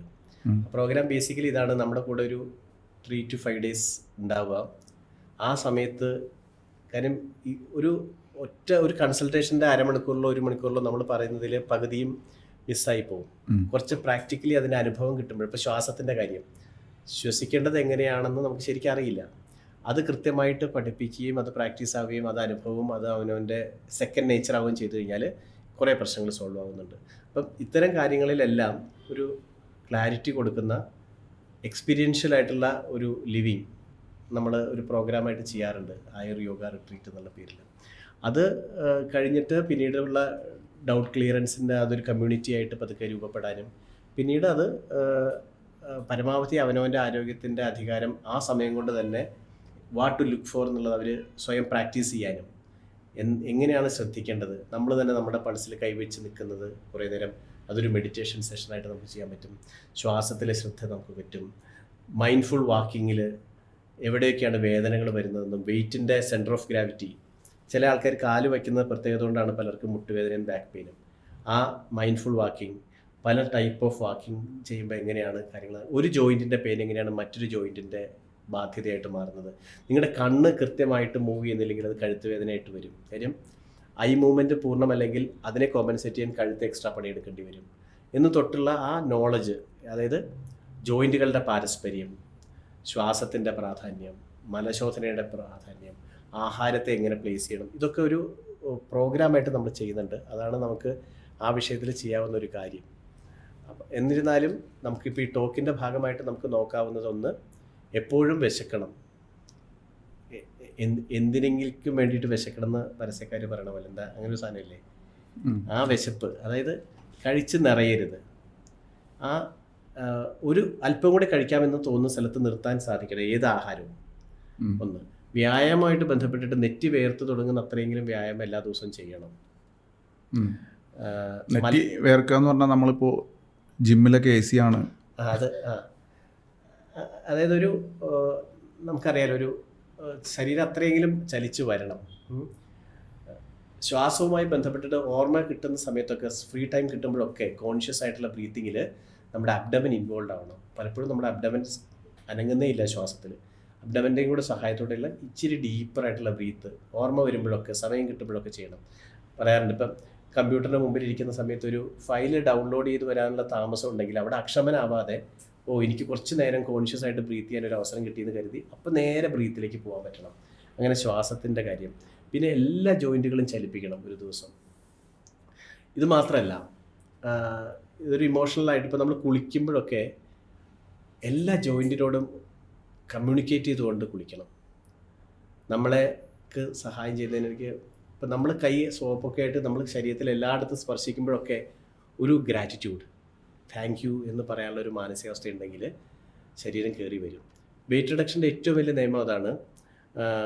നിങ്ങൾക്ക് നിങ്ങളുടെ ശരീരത്തിനോട് വെറുപ്പുണ്ടെങ്കിൽ അത് നിങ്ങളുടെ വെയിറ്റ് റിഡക്ഷൻ തടസ്സമായിട്ട് മാറും. ഇപ്പോൾ ഉള്ള നിങ്ങളുടെ ശരീരത്തെ പൂർണ്ണമായിട്ടും എങ്ങനെയോ അങ്ങനെ സ്നേഹിക്കാൻ നമുക്ക് പറ്റണം. അത് പോലെ കഴിച്ച ആഹാരം, അതിനെ നിന്ദിക്കരുത്. ഇപ്പോൾ ഉദാഹരണത്തിന് ചില ആൾക്കാരുണ്ട്, ഭക്ഷണം കഴിക്കും, കഴിച്ചു കഴിഞ്ഞിട്ട് വേണ്ടിയിരുന്നില്ല എന്ന് വിചാരിക്കും, വണ്ണം കൂടിയില്ലോ എന്ന് പറയും. കഴിച്ച് കഴിഞ്ഞാൽ അത് നിങ്ങളായി കഴിഞ്ഞു. ആ നിങ്ങളായതിനെ നിങ്ങൾ ബ്ലെയിം ചെയ്താൽ നിങ്ങളെ തന്നെയാണ് കേഴ്സ് ചെയ്യുന്നത്. അത് വലിയൊരു നെഗറ്റിവിറ്റി ആയിട്ട് വർക്ക് ചെയ്യും. അതുകൊണ്ട് കഴിച്ച ആഹാരം നിങ്ങളുടേതായി കഴിഞ്ഞ സ്ഥിതിക്ക് ഇനി അതിൻ്റെ ബ്ലെയിം ഇല്ല. അത് നിങ്ങൾക്ക് സന്തോഷം തന്നിട്ടുണ്ട്, പ്ലഷർ തന്നിട്ടുണ്ട്, യു ആർ ഹാപ്പി, അതിന് നന്ദി ഉണ്ടാവണം. അപ്പോൾ ആ തരത്തിലുള്ളൊരു മനോഭാവം കൂടെ വേണം. ഗിൽട്ട് കൊണ്ട് ഒരിക്കലും ഒരു സ്വഭാവവും മാറിയിട്ടില്ല. അതുകൊണ്ട് കഴിച്ച ആഹാരം കൂടുതൽ കഴിച്ചു എന്നുള്ളതിൻ്റെ പരാതി പറഞ്ഞിട്ട് നമ്മളെ കുറ്റപ്പെടുത്തിയിട്ട് നന്നാവാമെന്ന് കരുതരുത്. നടക്കില്ല. കാരണം അങ്ങനെ കുറ്റപ്പെടുത്തും തോറും മനസ്സ് ശക്തി കുറഞ്ഞു വരും. അതുകൊണ്ട് ചെയ്തതിനെയൊക്കെ ഓൺ ചെയ്യുക. നമ്മുടെ കുട്ടികൾ മിസ്റ്റേക്ക് ചെയ്താൽ സാരമില്ല, പോട്ടെ മോനെ, നെക്സ്റ്റ് ടൈം എന്ന് പറയുന്നത് നമ്മളോടും പറയണം. Don't be harsh with yourself when you try to correct yourself. അത് വളരെ പ്രധാനപ്പെട്ടതാണ്. തിരിച്ചറിവ് വരുമ്പോഴേക്കും മുഴുവൻ കുറ്റവും ഏറ്റെടുത്തിട്ട് കുറ്റം പറഞ്ഞ് തിരുത്താവുന്ന പോലെ ഒരു വലിയ തെറ്റൊന്നും നമ്മൾ ആരും ചെയ്യുന്നില്ല. ഓരോ സമയത്തും നമ്മൾ ചെയ്യുന്ന മിസ്റ്റേക്ക് എന്ന് പറയുന്ന സാധനം പോലും ആ സമയത്ത് ഒരു പ്ലഷറോ ഹാപ്പിനെസ്സോ ഒരു പർപ്പസോ സെർവ് ചെയ്തിട്ടുണ്ട്. അതിന് നന്ദി ഉണ്ടാവുക എന്നുള്ളതാണ് ആദ്യത്തെ കാര്യം. കഴിച്ചതിനായാലും മദ്യപിച്ചതിനായാലും സിഗരറ്റ് വലിച്ചതിനായാലും ശരീരത്തിനോട് നമ്മൾ ചെയ്ത എല്ലാ തെറ്റുകൾക്കും മറുവശമുണ്ട്. ഒരു പ്ലഷർ എലമെൻ്റ് ഇല്ലാതെ ആരും ഒന്നും ചെയ്യുന്നില്ല. ആ എലമെൻറ്റ് കിട്ടി എന്നതിന് അതിനോട് ആ കാരണം കൊണ്ട് നന്ദി പറഞ്ഞിട്ട് വേണം അതിനോട് എനഫ് ഈസ് എനഫ് എന്ന് പറയാൻ. അതല്ലെങ്കിൽ ഇത് വീണ്ടും ശക്തിയോടെ നമ്മുടെ മേത്തേക്ക് വരും. ഇതൊരു അഡിക്ഷൻ്റെ സ്വഭാവമായിട്ട് വരുന്നതാണത്. അപ്പം അങ്ങനെയുള്ളൊരു മനോഭാവം കൂടെ, ശരീരത്തിനോട് ഹാഷാവാതിരിക്കുക എന്ന് പറയുന്നൊരു മനോഭാവം കൂടെ നമ്മൾ ഹെൽത്തിൻ്റെ കറക്ഷൻ പ്രോസസ്സിൽ വേണം. ഇന്നലെ മുതലേ ഞാൻ തെറ്റായിരുന്നു, നാളെ മുതൽ ഞാൻ നന്നാവുന്നു എന്നല്ല. ഇന്നലെ മുതലെയുള്ള ശരികളിൽ കുറച്ചുകൂടി ഉയർന്ന ശരികളിലേക്ക് നമ്മൾ പോകുന്നു എന്ന് പറയുന്ന ഒരു ഭാവാത്മകമായ ഒരു അപ്രോച്ച് എപ്പോഴും സെൽഫ് കറക്ഷനിൽ നമുക്ക് ആവശ്യമുണ്ട്. ശരിക്കും ഫുഡാണ് ഏറ്റവും വലിയൊരു അഡിക്ഷൻ അല്ലേ? ഫുഡ് വലിയൊരു അഡിക്ഷനാണ്. കാര്യം ഇമോഷണലായിട്ടുള്ള ഫാക്ടേഴ്സ്, സ്മെല്ല്, ടച്ച് എല്ലാം ഇൻവോൾവ് ആയിട്ടുള്ള ഒരു പ്രോസസ്സാണ് ഫുഡ്. അപ്പം നമ്മുടെ സെൻസ് ഓർഗൻസിനെ മുഴുവനും ഗ്രാസ്പ് ചെയ്യുന്ന ഒരു ആസ്പെക്റ്റാണ് ശരിക്കും. നാക്കിൽ മാത്രമല്ല അത് വർക്ക് ചെയ്യുന്നത്, അതുകൊണ്ടാണല്ലോ പ്രസൻറ്റേഷനിൽ, പിന്നെ സ്മെല്ലിൽ, ആൻഡ് ടച്ച് ആൻഡ് ഫീൽ എന്ന് പറയുന്ന ലെവലിലൊക്കെ നമ്മളെ ലോക്ക് ചെയ്യാൻ ഈ ഫുഡ് ഇൻഡസ്ട്രി വളരെ സ്മാർട്ടായിട്ട് പ്ലാൻ ചെയ്യുന്നത്. അപ്പം അങ്ങനെ 5 ഇന്ദ്രിയങ്ങളെയും ഫൈനലി നാക്കിനെയും അഡിക്ഷനിലേക്ക് കൊണ്ടുവരാവുന്ന ഒരു സ്ട്രാറ്റജീസ് നമുക്ക് റെസ്പെക്റ്റ് വേണം ശരിക്കും, the way they have done that. അപ്പം നമുക്ക് ചെയ്യാവുന്ന സ്മാർട്ട്നെസ് എന്ന് പറഞ്ഞാൽ നേരത്തെ പറഞ്ഞ പോലെയാണ്, നമുക്കൊരു കുട പിടിക്കാം, നമുക്കൊരു ചെരുപ്പിടാം, സോ ദാറ്റ് നമ്മുടെ കാലിൽ മുള്ളു കൊള്ളാതിരിക്കാൻ. അപ്പോൾ ആ നിലപാടെടുക്കുന്ന സമയത്താണ് എൻ്റെ ശരീരത്തിൽ ഒരു സാധനം, പിന്നെ ഒരു മിസ്റ്റേക്കുള്ളൊരു, നമ്മൾ ഈ സോക്കോൾഡ് പൊട്ട ഫുഡ് എന്ന് പറയുന്ന ഒരു തവണ കഴിച്ചു എന്നുള്ളൊരു മഹാപരാധമൊന്നുമല്ല. ഇത് കഴിച്ച് കഴിയുമ്പോൾ അത് how it has worked on me എന്ന് ഞാൻ നോക്കുകയും, if it was not okay, പിന്നെ ഏത് പീർ പ്രഷറിൻ്റെ പുറത്തോ അല്ലെങ്കിൽ ഏത് ക്യാമ്പയിനിങ്ങിൻ്റെ ശക്തിയുടെ പുറത്തോ ഞാനിത് കഴിക്കില്ല എന്ന് തീരുമാനിക്കാനുള്ള തൻ്റെ ഇടം ഉപയോഗിച്ചാൽ മതി. അതുകൊണ്ട് ഒന്ന് മിസ്റ്റേക്കുകൾ വഴി കയറി ഇറങ്ങി പോകുന്നുണ്ടൊന്നും ഒരു അപകടവും വരാനില്ല. കാരണം നേരത്തെ പറഞ്ഞല്ലോ, വലിയൊരു മാർജിൻ ഹെൽത്തിനുണ്ട്. ഒരു മിസ്റ്റേക്ക് കൊണ്ട് തകർന്നു പോകുന്ന ഒന്നല്ല. പക്ഷേ ശ്രദ്ധയുള്ള ഒരാൾക്ക് ഒന്ന് മിസ്റ്റേക്കിൽ ഒരു കാല് കുത്തി മിസ്റ്റേക്കാന്ന് പറയുമ്പോൾ തിരിച്ചു വരാൻ പാകത്തിന് വരണമെങ്കിൽ കഴിക്കുമ്പോൾ നമ്മളവിടെ അവെയറായിട്ടുണ്ടാവണം. പലപ്പോഴും കഴിക്കുമ്പോൾ നമ്മൾ മൊബൈൽ നോക്കുന്നുണ്ട്, വർത്തമാനം പറയുന്നുണ്ട്, ആ സമയത്ത് എന്ത് സംഭവിച്ചു നമുക്ക് ശരിക്കും ഓർമ്മയില്ല. നമ്മൾ കുറേ കാര്യങ്ങൾ നേരത്തെ പറഞ്ഞ പോലെ നെഗ്ലക്റ്റ് ചെയ്യും. ശരീരത്തിലെ ചെറിയ ചെറിയ വേദനകളെ നമ്മൾ അവഗണിക്കുന്നു എന്ന് പറഞ്ഞ പോലെ തന്നെ ഫുഡ് കഴിക്കുമ്പോൾ തന്നെ കിട്ടുന്ന ചില മെസ്സേജസ് ഉണ്ട്. ആ മെസ്സേജിന് നമുക്ക് വാലിഡിറ്റി കൊടുക്കാൻ നമ്മളവിടെ ഇല്ല. ആ സമയത്ത് നമ്മൾ ഡിസ്ട്രാക്റ്റഡ് ആയതുകൊണ്ട് ആ മെസ്സേജ് മിസ്സാവും. പക്ഷെ കഴിക്കുമ്പോൾ കുറച്ചുകൂടി മൈൻഡ്ഫുൾ ആവാൻ പറ്റിയാൽ ആ മൈൻഡ്ഫുൾനെസ് പറഞ്ഞു തരും ഇത് വേണോ വേണ്ടയോ എന്നുള്ളത്. അപ്പോൾ ഫലത്തിൽ ആഹാരം കഴിക്കുന്ന ഒരു ധ്യാനമായിട്ട് മാറ്റണം. അതിൻ്റെ രുചിയും മണവും കാര്യങ്ങളൊക്കെ അറിഞ്ഞിട്ട് സ്നേഹത്തോടെ അതുണ്ടാക്കിയ ആളോട് നന്ദിയും, അത് വന്ന ആദ്യമ വിത്തിട്ട കർഷകരോടുള്ള നന്ദിയും ഒക്കെ പറഞ്ഞിട്ടുള്ള ആ ചെയിനോട് മുഴുവൻ അതുകൊണ്ടാണ് നമുക്കൊരു ഈ ആഹാരം വച്ചിട്ട് ഒരു ചെറിയ മന്ത്രമൊക്കെ പഴയ ഭാരതീയർ ചൊല്ലിയിരുന്നത്. ആ സമയമാകുമ്പോഴേ നമ്മൾ അതിലേക്ക് ഓറിയൻറ്റഡ് ആവും. ആ ഓറിയൻറ്റേഷനാണ് പിന്നീട് ആ ഫുഡുമായിട്ട് നമ്മുടെ റിലേഷൻഷിപ്പിലെ കമ്മ്യൂണിക്കേഷനെ സ്മൂത്താക്കുന്നത്. ആ കമ്മ്യൂണിക്കേഷനാണ് ഇതിനി വേണോ വേണ്ടയോന്നോ എത്ര അളവിൽ വേണമെന്നോ തീരുമാനിക്കാൻ നമ്മളെ സഹായിക്കുന്നത്. ഇതൊന്നുമില്ലാത്തൊരു ആഹാര രീതി വരുമ്പോഴാണ് പിന്നീട് നമുക്ക് എക്സ്പെർട്സിൻ്റെ കയ്യിൽ നിന്ന് ഇൻസ്ട്രക്ഷൻസ് കിട്ടിയിട്ട് ഡയറ്റ് ചാർട്ട് വാങ്ങിച്ച് ഔൺസ് അളന്ന് ഗിൽട്ടോട് കൂടിയിട്ട് കഴിക്കേണ്ടി വരുന്നത്. അപ്പോൾ നമ്മൾ തന്നെ ഒരു വള്ളം തുഴഞ്ഞു പോകുന്ന പോലെ ആഹാരത്തിൻ്റെ മിസ്റ്റേക്കുകളിൽ കൂടെയും ശരികളിൽ കൂടെയും പോകുമ്പോഴൊക്കെ എന്താ സംഭവിക്കുന്നതെന്ന് തിരിച്ചറിഞ്ഞ് കഴിക്കുന്ന ഒരു മാനസികാവസ്ഥ നമ്മൾ വളർത്തണം. ഇപ്പോൾ ഡോക്ടർ ഈ പറഞ്ഞതെല്ലാം കേട്ടപ്പോൾ എനിക്ക് നമ്മൾ വേറെ ഏതോ ഭൂമിയിൽ ജീവിക്കുന്ന പോലെയാണ് എനിക്കിപ്പോൾ തോന്നുന്നത്. അതായത് ശരിക്കും ഒരു എങ്ങനെയായിരിക്കണം ഒരു ലൈഫ്, ഒരു human being, human body, human nature, food, ബോഡിയുടെ ഫങ്ഷൻ ആൻഡ് പ്രവർത്തനങ്ങളെല്ലാം, പിന്നെ എല്ലാം ലിറ്ററലി ഒരു ചിത്രം പോലെ മനസ്സിലിപ്പോൾ തെളിഞ്ഞു വരുമ്പോൾ ഇതല്ലല്ലോ ഇന്ന് നമ്മളിപ്പോൾ ചെയ്യുന്നത് എന്നുള്ള യാഥാർത്ഥ്യം മനസ്സിലാക്കുമ്പോൾ രണ്ടും രണ്ടാണ്. ഇതിൽ കോമൺ ആയിട്ടുള്ളൊരു എലമെൻ്റ് രണ്ടും മനുഷ്യരാണെന്നുള്ളതാണ്. പക്ഷേ ഈ മനുഷ്യന് വേണ്ടതും മനുഷ്യൻ ചെയ്യുന്നതും നേരെ തിരിച്ചാണിപ്പോൾ. അപ്പോൾ ഈ ഒരു ചിത്രം ജനങ്ങൾക്ക് ഇത് കേട്ടിട്ട് മനസ്സിലായിട്ടുണ്ടെങ്കിൽ എനിക്ക് തോന്നുന്നു അത് തന്നെയായിരിക്കും ഈ ഒരു പോഡ്കാസ്റ്റിൻ്റെ വിജയം. അവരെന്ത് ആക്ഷൻ എടുക്കുന്നു എന്നുള്ളതല്ല, ആ ഒരു അവയർനെസ്സും ഇതിൻ്റെ ഇമ്പോർട്ടൻസും ഒരുപക്ഷെ നമ്മൾ ഇന്ത്യയിൽ, ഭാരതത്തിൽ, കേരളത്തിൽ, ആയുർവേദം ഉള്ള നാട്ടിൽ ജീവിക്കുന്നതിൻ്റെ അഡ്വാൻറ്റേജ് എന്തെങ്കിലും നമുക്ക് എക്സ്പ്ലോർ ചെയ്യാൻ പറ്റിയാൽ, ഇന്ന് ഒരു പക്ഷേ ആയുർവേദത്തിൻ്റെ പെർസീവ് ചെയ്യുന്ന തന്നെ ആൾക്കാർ ഡിഫറെൻ്റ് ആയിട്ടായിരിക്കാം. എന്താണ് ആയുർവേദമെന്ന് ഇപ്പോൾ മണ്ണിൻ്റെ ഇമ്പോർട്ടൻസ്, എയർ, വെള്ളം. ഞാൻ പലപ്പോഴും എൻ്റെ വൈഫ് ഹൗസിൽ ഇടയ്ക്കിടയ്ക്ക് പോകാൻ ആഗ്രഹിക്കുന്ന ഒരാളാണ്. കാരണം അതൊരു കുഗ്രാമമാണ്. അവിടെ ചെന്ന് സുഗ്രാമം. അപ്പോൾ അവിടെ ചെന്ന് ഒരു നൈറ്റ് ഉറങ്ങി എഴുന്നേൽക്കുമ്പോൾ ശരീരത്തിൽ വരുന്ന മാറ്റങ്ങൾ എനിക്ക് വളരെ പ്രകടമാണ്. അത് ഓവറോൾ ഇപ്പം എത്ര സ്ട്രെസ്ഡ് ആണെന്നുണ്ടെങ്കിൽ അവിടെ പോയി ചെന്ന് അവിടെ കുളിച്ച് ഉറങ്ങി എഴുന്നേറ്റ് ഭക്ഷണം കഴിച്ച് വിത്തിൻ 24 hours നല്ല ചേഞ്ച് ഓവറോൾ നമുക്ക് എക്സ്പീരിയൻസ് ചെയ്യാൻ പറ്റും. ശരിക്കും അത് സുബിലാൽജിയുടെ ഒരു ഭാഗ്യം കൂടിയാണ്. കാരണം അത് തിരിച്ചറിയാനുള്ള സെൻസിറ്റിവിറ്റി ബാക്കിയുണ്ടെന്നല്ലോ. അതെ, കുറേ മനുഷ്യരുടെ പ്രശ്നം ഈ വ്യത്യാസമേ മനസ്സിലാവാൻ പറ്റാത്ത വിധം അവരുടെ ആ തിരിച്ചറിവിൻ്റെ സെൻസിറ്റിവിറ്റി ഒക്കെ നമ്പായി കഴിഞ്ഞിരിക്കുന്നു. അപ്പം അവർ കംപ്ലൈൻറ്റ് ചെയ്യാൻ സാധ്യതയുള്ള ടെക്നോളജിയുടെ സഹായമോ വണ്ടിയൊന്നും ഇല്ലല്ലോ ഇവിടെ നിന്നായിരിക്കും ചില. ഇല്ല, അവിടെ വണ്ടികളും ഇല്ല, അവിടെ ടവർ ഇല്ല. അപ്പൊ അതിനെ കുറിച്ച് കംപ്ലൈന്റ് ചെയ്യാനുള്ള വിധത്തിൽ എക്സ്റ്റേണലൈസ്ഡ് ആയിട്ടുള്ള മനുഷ്യരാണ് കൂടുതലും. പകരം ഈ മാറ്റം അകത്ത് നടന്നു എന്നും അത് 24 മണിക്കൂറിൽ തന്നെ നമുക്ക് ഫീൽ ചെയ്യണമെന്നും പറയാവുന്ന വിധത്തില് പറ്റുന്നു എന്നുള്ളൊരു ഭാഗ്യം എന്ന് പറയാം.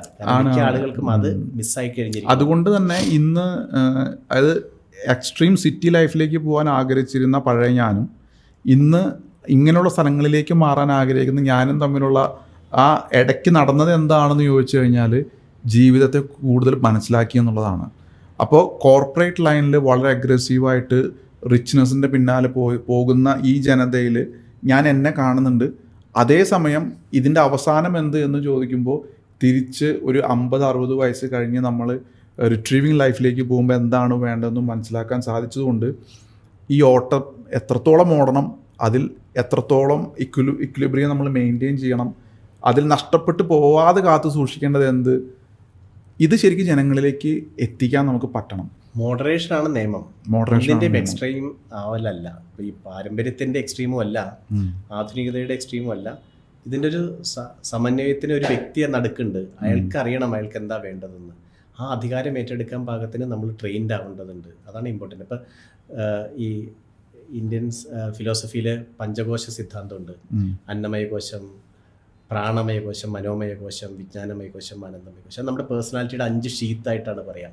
അന്നമയ കോശം എന്ന് പറയുന്നത് നമ്മൾക്ക് ആഹാരവും നമ്മുടെ ലൈംഗികതയായിട്ട് ബന്ധപ്പെട്ടിട്ടുള്ള നമ്മുടെ എല്ലാ ആക്ടിവിറ്റികളുടെയും ആ ഒരു ലെവല് ഓപ്പറേറ്റ് ചെയ്യുന്ന അന്നമയ കോശം എന്ന് പറയുന്ന പ്ലെയിനിൽ നിന്നാണ്. ഇതാണ് ഒരു ഇന്ത്യൻ സൈക്കോളജിയുടെ ഒരു സങ്കല്പം. അപ്പം നോക്കിയാൽ അറിയാം എല്ലാ മനുഷ്യർക്കും ഈ അന്നമയ കോശത്തിൻ്റെയും ലെവലിൽ ആഹാരത്തിനോട് ലൈംഗികതയോടൊക്കെയുള്ള ഒരു ആഗ്രഹമുണ്ട്. അത് വളരെ പവർഫുൾ ആയിട്ടുള്ളൊരു ഷീത്താണ്. ഇതിൻ്റെ പെർവേഷനും ഇതിൻ്റെ ഓവർ സ്പന്ദനവുമാണ് നമ്മൾ ഈ ഫുഡീസ് എന്ന് പറഞ്ഞിട്ട് ആഹാരത്തിന് വേണ്ടി ജീവിക്കുന്ന മനുഷ്യർ, അല്ലെങ്കിൽ അതിലൈംഗികതയെക്കുറിച്ചുള്ള വ്യഗ്രതയുള്ളവർ. ഇതിൻ്റെ ഒരു മോഡറേഷൻ ഒരു ഹെൽത്തി പേഴ്സണാലിറ്റിയുടെ ലക്ഷണമാണ്. അപ്പോൾ നമ്മൾക്ക് അതിനെ ഏറ്റവും നന്നായിട്ട് മനസ്സിലാക്കാനുള്ള ടൂളുണ്ട്. നമ്മുടെ മൊബൈൽ ബിഹേവിയർ മാത്രം നോക്കിയാൽ മതി. അത് കൃത്യമായിട്ട് മനസ്സിലാവണമെങ്കിൽ നമ്മൾ എന്ത് കാണുന്നു എന്നുള്ളതിന് ജഡ്ജ്മെൻ്റ് അല്ല, മോറലിസ്റ്റിക് ആവാനല്ല, നമ്മളെപ്പറ്റി അറിയാൻ ഒരു വർക്ക് ചെയ്യാവുന്ന, ഒരു ഹോംവർക്ക് എന്നുള്ള നിലയ്ക്ക് എല്ലാവർക്കും ചെയ്യാവുന്ന ഒരു കാര്യമാണ്. നമ്മൾ കാണുന്ന വീഡിയോകളുടെ സ്വഭാവം വെറുതെ ഒന്ന് നോട്ട് ചെയ്യാം. മാറ്റാനോ നമ്മളെപ്പറ്റി ജഡ്ജ് ചെയ്യാനോ ഒന്നുമല്ല. അപ്പം നോക്കുമ്പോൾ മനസ്സിലാവും, കുറേ ഫുഡ് വ്ളോഗുകൾ നമ്മൾ ഇഷ്ടം പോലെ കാണും. നമുക്കിഷ്ടമാണ് ആഹാരം ഇങ്ങനെ ഉണ്ടാക്കുന്നത്, അതിനെപ്പറ്റി പറയുന്നത്, അതിൻ്റെ ഭംഗിയായിട്ട് അത് പ്രസൻറ്റ് ചെയ്യുമ്പോൾ നമുക്ക് ആ ഫീല് നോക്കിയാൽ കാണാം. ഫുഡുമായിട്ട് ബന്ധപ്പെട്ടുള്ള എല്ലാ റീലുകളും നല്ല വ്യൂ ഉള്ളതാണ്. ആഹാരം നിർമ്മിക്കുന്നതും അതിൻ്റെ സ്റ്റോറി. ലൈംഗികതയുടെ പോൺ സൈറ്റ്സുകളൊക്കെ മില്യൺസാണ് ഉണ്ടാക്കുന്നത് വ്യൂവിൻ്റെ ലെവലിലും. ഇത് രണ്ടെന്ന് വെച്ചാൽ മനുഷ്യൻ്റെ ബേസിക് നീഡുകളാണ്. ഇത് അന്നമയ കോശത്തിൻ്റെ തലത്തിൽ നിന്നാണ് ഓപ്പറേറ്റ് ചെയ്യുന്നത്. അപ്പം നമ്മൾ എത്ര അളവിലാണ് നമ്മൾ ലൈംഗികതയുടെ ദൃശ്യങ്ങൾ കാണുന്നത്, എത്ര അളവിലാണ് നമ്മൾ ആഹാരത്തിൻ്റെ ദൃശ്യങ്ങൾ കാണുന്നത്, അത് നമ്മുടെ അന്നമയ കോശത്തിൻ്റെ എത്ര ലെവൽ ആക്ടിവേഷൻ ഉണ്ടെന്നുള്ളതിൻ്റെ ഒരു ലക്ഷണമായിട്ട് മനസ്സിലാക്കാം. ഇത് കഴിഞ്ഞിട്ട് പിന്നെ കാണുന്ന വീഡിയോസ് എന്ന് പറയുന്നത് മൂവ്മെൻറ്റ്സ് ആണ്. പ്രാണമയ കോശം, അഗ്രഷൻ, ബോക്സിങ്, കളികൾ, റേസ്, കാർ റേസ്, വണ്ടിയെ പറ്റിയിട്ടുള്ള നോളജ്, വണ്ടി ഓടിക്കുന്നതിൻ്റെ, ബൈക്കിൻ്റെ ഇത്, അങ്ങനെ ചലനം നമ്മുടെ പ്രാണമയ കോശത്തിൻ്റെ ഒരു അർജാണ്. അപ്പോൾ ചലനത്തിൻ്റെ വീഡിയോകൾ നമ്മൾ എത്ര കാണുന്നുണ്ടെന്ന് നോക്കാം. അപ്പോൾ ഇതൊക്കെ എല്ലാത്തിൽ കൂടി നമ്മൾ പോകുന്നുണ്ട് ആക്ച്വലി. പിന്നെ ഇമോഷണൽ ആയിട്ടുള്ള, ഇപ്പോൾ നമ്മൾ ഒരു കുഞ്ഞുകുട്ടി മുത്തശ്ശിക്ക് ഭക്ഷണം കൊടുക്കുമ്പോൾ നമുക്ക് സന്തോഷം, ആ ട്രാൻസാക്ഷൻ്റെ ആർദ്രത, സന്തോഷം, ആ വീഡിയോകൾക്കും നമ്മൾ കാണാറുണ്ട്. നമ്മൾ ഇത് രണ്ടും മാത്രമല്ല കാണുന്നത്, അതും കാണുന്നുണ്ട്. അത് കാണുന്നതിൻ്റെ നമ്മുടെ മനോമയ കോശത്തിൻ്റെ റേഞ്ച് കാണിക്കുന്നുണ്ട്. പിന്നെ വിജ്ഞാനമയ കോശം, നോളജ് ലെവലിൽ വളരെ ഓതൻറ്റിക് ആയിട്ടുള്ള സൈറ്റുകളിൽ നിന്ന് നമ്മൾ എത്രത്തോളം നോളജ് ഗ്യാദർ ചെയ്യുന്നുണ്ട്, അറിവ് നേടാനുള്ള നമ്മുടെ വ്യഗ്രത എത്രയുണ്ട്. അപ്പം അത് അതിൻ്റെ കോഷ്യൻ്റ് എക്സ്പ്ലെയിൻ ചെയ്യും. പിന്നെ ആനന്ദമയ കോശം, ബ്ലിസ്ഫുള്ളി, നല്ല ദൃശ്യം, നല്ല സംഗീതം, കാരണം അർത്ഥമറിയാത്ത പാട്ടിൻ്റെ കേട്ടിട്ട് സങ്കടം വരിക, അതിൽ നമ്മളെ ഇൻ്റലക്ച്വലി തൊട്ടതല്ല, ഇമോഷണലി തൊട്ടതല്ല, കാരണം അർത്ഥം മനസ്സിലായിട്ടില്ല, എന്നിട്ടും എന്തോ കാരണം കൊണ്ട് എനിക്ക് എന്തോ ഒരു അനുഭൂതി തോന്നുക എന്ന് പറയുന്നത് ആനന്ദമയ കോശത്തിൻ്റെ പ്രകടനമാണ്. അപ്പോൾ നമ്മുടെ ഈ മൊബൈലിനെ ബേസ് ചെയ്തിട്ട് നോക്കിയാൽ പേഴ്സണാലിറ്റിയെ നമുക്ക് അതിൻ്റെ ഒരു പിക്ചർ കിട്ടും. എന്നിട്ട് ഇതിനെ ബാലൻസ് ചെയ്താൽ മതി. ഒത്തിരി നമ്മൾ ഫുഡിൻ്റെ കാണുന്നുണ്ടെങ്കിൽ കുറച്ച് അത് ഇമോഷണൽ, അതായത് മനോമയ കോശത്തിൻ്റെ ആർദ്രമായ കാര്യങ്ങൾ, നന്മയുടെ കാര്യങ്ങൾ കാണാനായിട്ട് ഒന്ന് ഷിഫ്റ്റ് ചെയ്യുക. കൂടുതൽ ലൈംഗികതയുടെ പോൺ ഒക്കെ കാണുന്നുണ്ടെങ്കിൽ മോഡറേറ്റ് ചെയ്തിട്ട് അതിനെ നോളജിൻ്റെ ലെവലിലുള്ള ഏതെങ്കിലും വീഡിയോ. അപ്പോൾ നമുക്ക് പേഴ്സണാലിറ്റിയിലുള്ള ആ ചേഞ്ച്, നമ്മുടെ ഒന്ന് പേഴ്സണാലിറ്റീൻ്റെ പ്രൊഫൈൽ കിട്ടും. അതിൽ നാണക്കെടാനൊന്നുമില്ല. This is what I am at present എന്നേ അതിനർത്ഥമുള്ളൂ. അവിടെ നിന്ന് എങ്ങോട്ട് പോകണം എന്നുള്ളതിൻ്റെ ഒരു ചിത്രം അത് കൃത്യമായിട്ടാണെങ്കിൽ ഈ സോഷ്യൽ മീഡിയയുടെ ഒരു സ്വഭാവം എന്ന് വെച്ചാൽ നമ്മൾ എന്ത് കാണുന്നോ അത് കൂടുതൽ നമ്മളിലേക്ക് വരുന്നു എന്നുള്ളത് നമുക്കറിയാം. മോസ്റ്റ് വ്യൂഡ് വീഡിയോസ് എന്നുള്ള രീതിയിൽ നമുക്ക് സുക്കർബർഗ് പ്രൊജക്റ്റ് ചെയ്ത് തരുന്നത് നിങ്ങളുടെ ഇപ്പോഴത്തെ നേച്ചറാണെന്ന് മനസ്സിൻ്റെ തലത്തിൽ മനസ്സിലാക്കിയാൽ ആരെയും കാണിക്കാനല്ല, നാളെ ഒരാൾ നമ്മുടെ മൊബൈൽ എടുത്ത് നോക്കിയിട്ട് നമ്മളെ പറ്റിയിട്ടൊരു ഇമേജ് വരുന്നു വിചാരിച്ചിട്ടല്ലാതെ ഒരു രസകരമായ ഒരു സെൽഫ് ക്രൂയിസിങ് പേഴ്സണാലിറ്റിയുടെ നടത്താൻ വേണ്ടിയിട്ട് ഈ അന്നമയ കോശത്തിൻ്റെ ഇതിൽ നിന്ന് എല്ലാ ഇതിനും ഈക്വൽ ഗ്രോത്ത്, ആനന്ദമയ കോശത്തിനും വിജ്ഞാനമയ കോശത്തിനും നോളജ് ഗ്യാതറിങ്ങിനും ചെറിയ കാര്യങ്ങളിൽ വലിയ സന്തോഷം കിട്ടുന്ന ആനന്ദമയ തലത്തിലും ഒക്കെ നിൽക്കാൻ പാകത്തിന് പേഴ്സണാലിറ്റിയെ ഇങ്ങനെ വിന്യസിക്കാൻ ഇതൊരു ടൂളായിട്ട് ഉപയോഗിക്കാവുന്നതാണ്. അപ്പം നിങ്ങളുടെ വ്യൂവിൻ്റെ പാറ്റേണിനെ മോറലി ജഡ്ജ് ചെയ്യാനല്ല, വേറെ ആൾ കാണുമ്പോഴുള്ള ഇമേജ് മാനേജ്മെൻറ്റിന് വേണ്ടിയിട്ടല്ല, നിങ്ങൾക്ക് തന്നെ തിരിച്ചറിവിൻ്റെ ഒരു ടൂളായിട്ട് ഉപയോഗിക്കാവുന്ന ഒരു നല്ല ടൂളായിട്ട് തോന്നിയിട്ടുണ്ട്. അതൊരു സാധ്യതയാണ് പേഴ്സണാലിറ്റി മാനേജർ. കാരണം മനസ്സ് ഈ സെൻസ് ഓർഗൻസിൽ നിന്ന് കിട്ടുന്നത് കൊണ്ട് ശരീരത്തിൽ കുറേ കാര്യങ്ങൾ മാറുന്നുണ്ട്. നിങ്ങൾ കാണുന്നത് നിങ്ങളുടെ ഫിസിക്കലായിട്ട് നിങ്ങളെ ബാധിക്കുന്നുണ്ട്. നിങ്ങൾ ക്ഷോഭമുള്ള ഒരു വസ്തു കാണുന്നത് ഒരു തോട്ട് പ്രോസസ്സായിട്ട് നിങ്ങളുടെ ഉള്ളിൽ ഒരു ഹെൽത്തിൻ്റെയോ ഇൽ ഹെൽത്തിൻ്റെയോ ട്രാക്ക് രൂപപ്പെടുത്തുന്നുണ്ട്. രാത്രി FIR പോലത്തെ പ്രോഗ്രാമുകൾ, ക്രൈം എന്ന് പറഞ്ഞ പോലത്തെ ന്യൂസ് പ്രോഗ്രാമുകളൊക്കെ കണ്ടു കിടക്കുന്ന ഒരാളുടെ ഉറക്കത്തിനകത്ത് അയാൾ പ്രോസസ്സ് ചെയ്യുന്ന മുഴുവനും ഈ അസ്വസ്ഥതയുടെ കെമിക്കലുകളെയാണ്. അപ്പം അത് ഒഴിവാക്കാൻ നിങ്ങൾക്ക് സാധിക്കുമെന്ന് നോക്കുക. അപ്പം അങ്ങനെ എന്താണ് നിങ്ങൾ സെൻസ് ഓർഗൻസ് കൊണ്ട് പെർസീവ് ചെയ്യുന്നത്, അതിനെയും ആഹാരം എന്ന് തന്നെയാണ് കാണുന്നത്. അതായത് വായിലൂടെ കഴിക്കുന്നത് മാത്രമല്ല ആഹാരം, എല്ലാ സെൻസ് ഓർഗൻസ് പെർസീവ് ചെയ്യുന്നതും ആഹാരമാണ്. അപ്പം കഴിക്കുന്ന ആഹാരത്തോടൊപ്പം ഈ സെൻസ് ഓർഗൻസ് കൊണ്ടുവരുന്ന എല്ലാ സ്റ്റിമുലുകളെയും ഇതേപോലെ ജഡ്ജ്മെൻ്റൽ അല്ലാതെ നമ്മുടെ കുഞ്ഞിനോട് നമ്മളെങ്ങനെയാണ് വാത്സല്യപൂർവ്വം പെരുമാറുക അതേ മാർജിൻ കൊടുത്തുകൊണ്ട് we need to track and cruise ലൈഫിനെ ഒരു രസകരമായിട്ടുള്ളൊരു കപ്പൽ യാത്രയായിട്ട് കൊണ്ടു നടക്കാൻ പറ്റണം എന്നുള്ളതാണ് നമ്മുടെ ഈ മൈൻഡ്ഫുൾ ആയിട്ടുള്ളൊരു എക്സിസ്റ്റൻസിൻ്റെ പ്രസക്തി. അപ്പോൾ അവിടെ ആഹാരവും കാഴ്ചകളുമെല്ലാം നമ്മൾ സ്വയം ശ്രദ്ധിക്കേണ്ടതുണ്ട്. വേറെ ആർക്കും പറഞ്ഞു തരാൻ പറ്റാത്ത വിധം വളരെ കയ്യപ്പുള്ളൊരു ജീവിതമാണ് നമ്മുടെ ഓരോരുത്തരുടെയും. അതിൻ്റെ ചാർജ് നമ്മൾ ഏറ്റെടുക്കേണ്ടതുണ്ട്. ഞാൻ ഒരു പേഴ്സണൽ എക്സ്പീരിയൻസ് പറയാം. ഇതിൻ്റെ സയൻസ് എനിക്കറിയില്ല, ഇത് യാഥാർത്ഥ്യമാണെന്ന് വെച്ച് കഴിഞ്ഞാൽ എൻ്റെ എക്സ്പീരിയൻസ് മാത്രമാണ്. നമ്മുടെ ശരീരവും ഈ ഭൂമിയും എനർജിയും എല്ലാം ഇൻ്റർലിങ്ക്ഡ് ആണ്. ഇപ്പോൾ നമ്മൾ ലോ ഓഫ് അട്രാക്ഷൻ എന്നൊക്കെ പലതും പല ആത്മാവിനെ പറയുന്നു, ജീവാത്മാവ്, പരമാത്മാവ്, ഹയർ കോൺഷ്യസ്നസ്, ദൈവം, ആഗ്രഹം, ഇൻറ്റൻഷൻ, ഇനി പല പല വാക്കുകളിൽ നമ്മൾ ഇതിനെ നിർവചിക്കുന്നുണ്ടെങ്കിലും ഞാൻ ഒബ്സർവ് ചെയ്തിട്ടുള്ളൊരു കാര്യമാണ്, ഞാൻ കഴിക്കുന്ന ഭക്ഷണം, ഞാൻ ചിന്തിക്കുന്ന ചിന്തകൾ, ഇത് എൻ്റെ എക്സ്റ്റേണൽ മാനിഫെസ്റ്റേഷനെ നല്ല രീതിയിൽ ബാധിക്കുന്നുണ്ട്. പക്ഷെ നമ്മൾ എവിടെയും ടച്ച് ചെയ്യുന്നില്ല, ആക്ഷൻ ഇല്ല. പലപ്പോഴും നമ്മൾ വിചാരിക്കുന്നത് നമ്മൾ എന്ന് പറയുന്നത് is result of our actions എന്നാണ് നമ്മൾ പലപ്പോഴും വിചാരിക്കുന്നത്. പക്ഷേ സംടൈംസ് നമ്മൾ കഴിക്കുന്ന ഭക്ഷണം നമ്മളിലേക്ക് തരുന്ന, നമുക്ക് കമ്പയർ ചെയ്യാനില്ല അവിടെ, ഒന്നും കമ്പയറബിൾ അല്ല.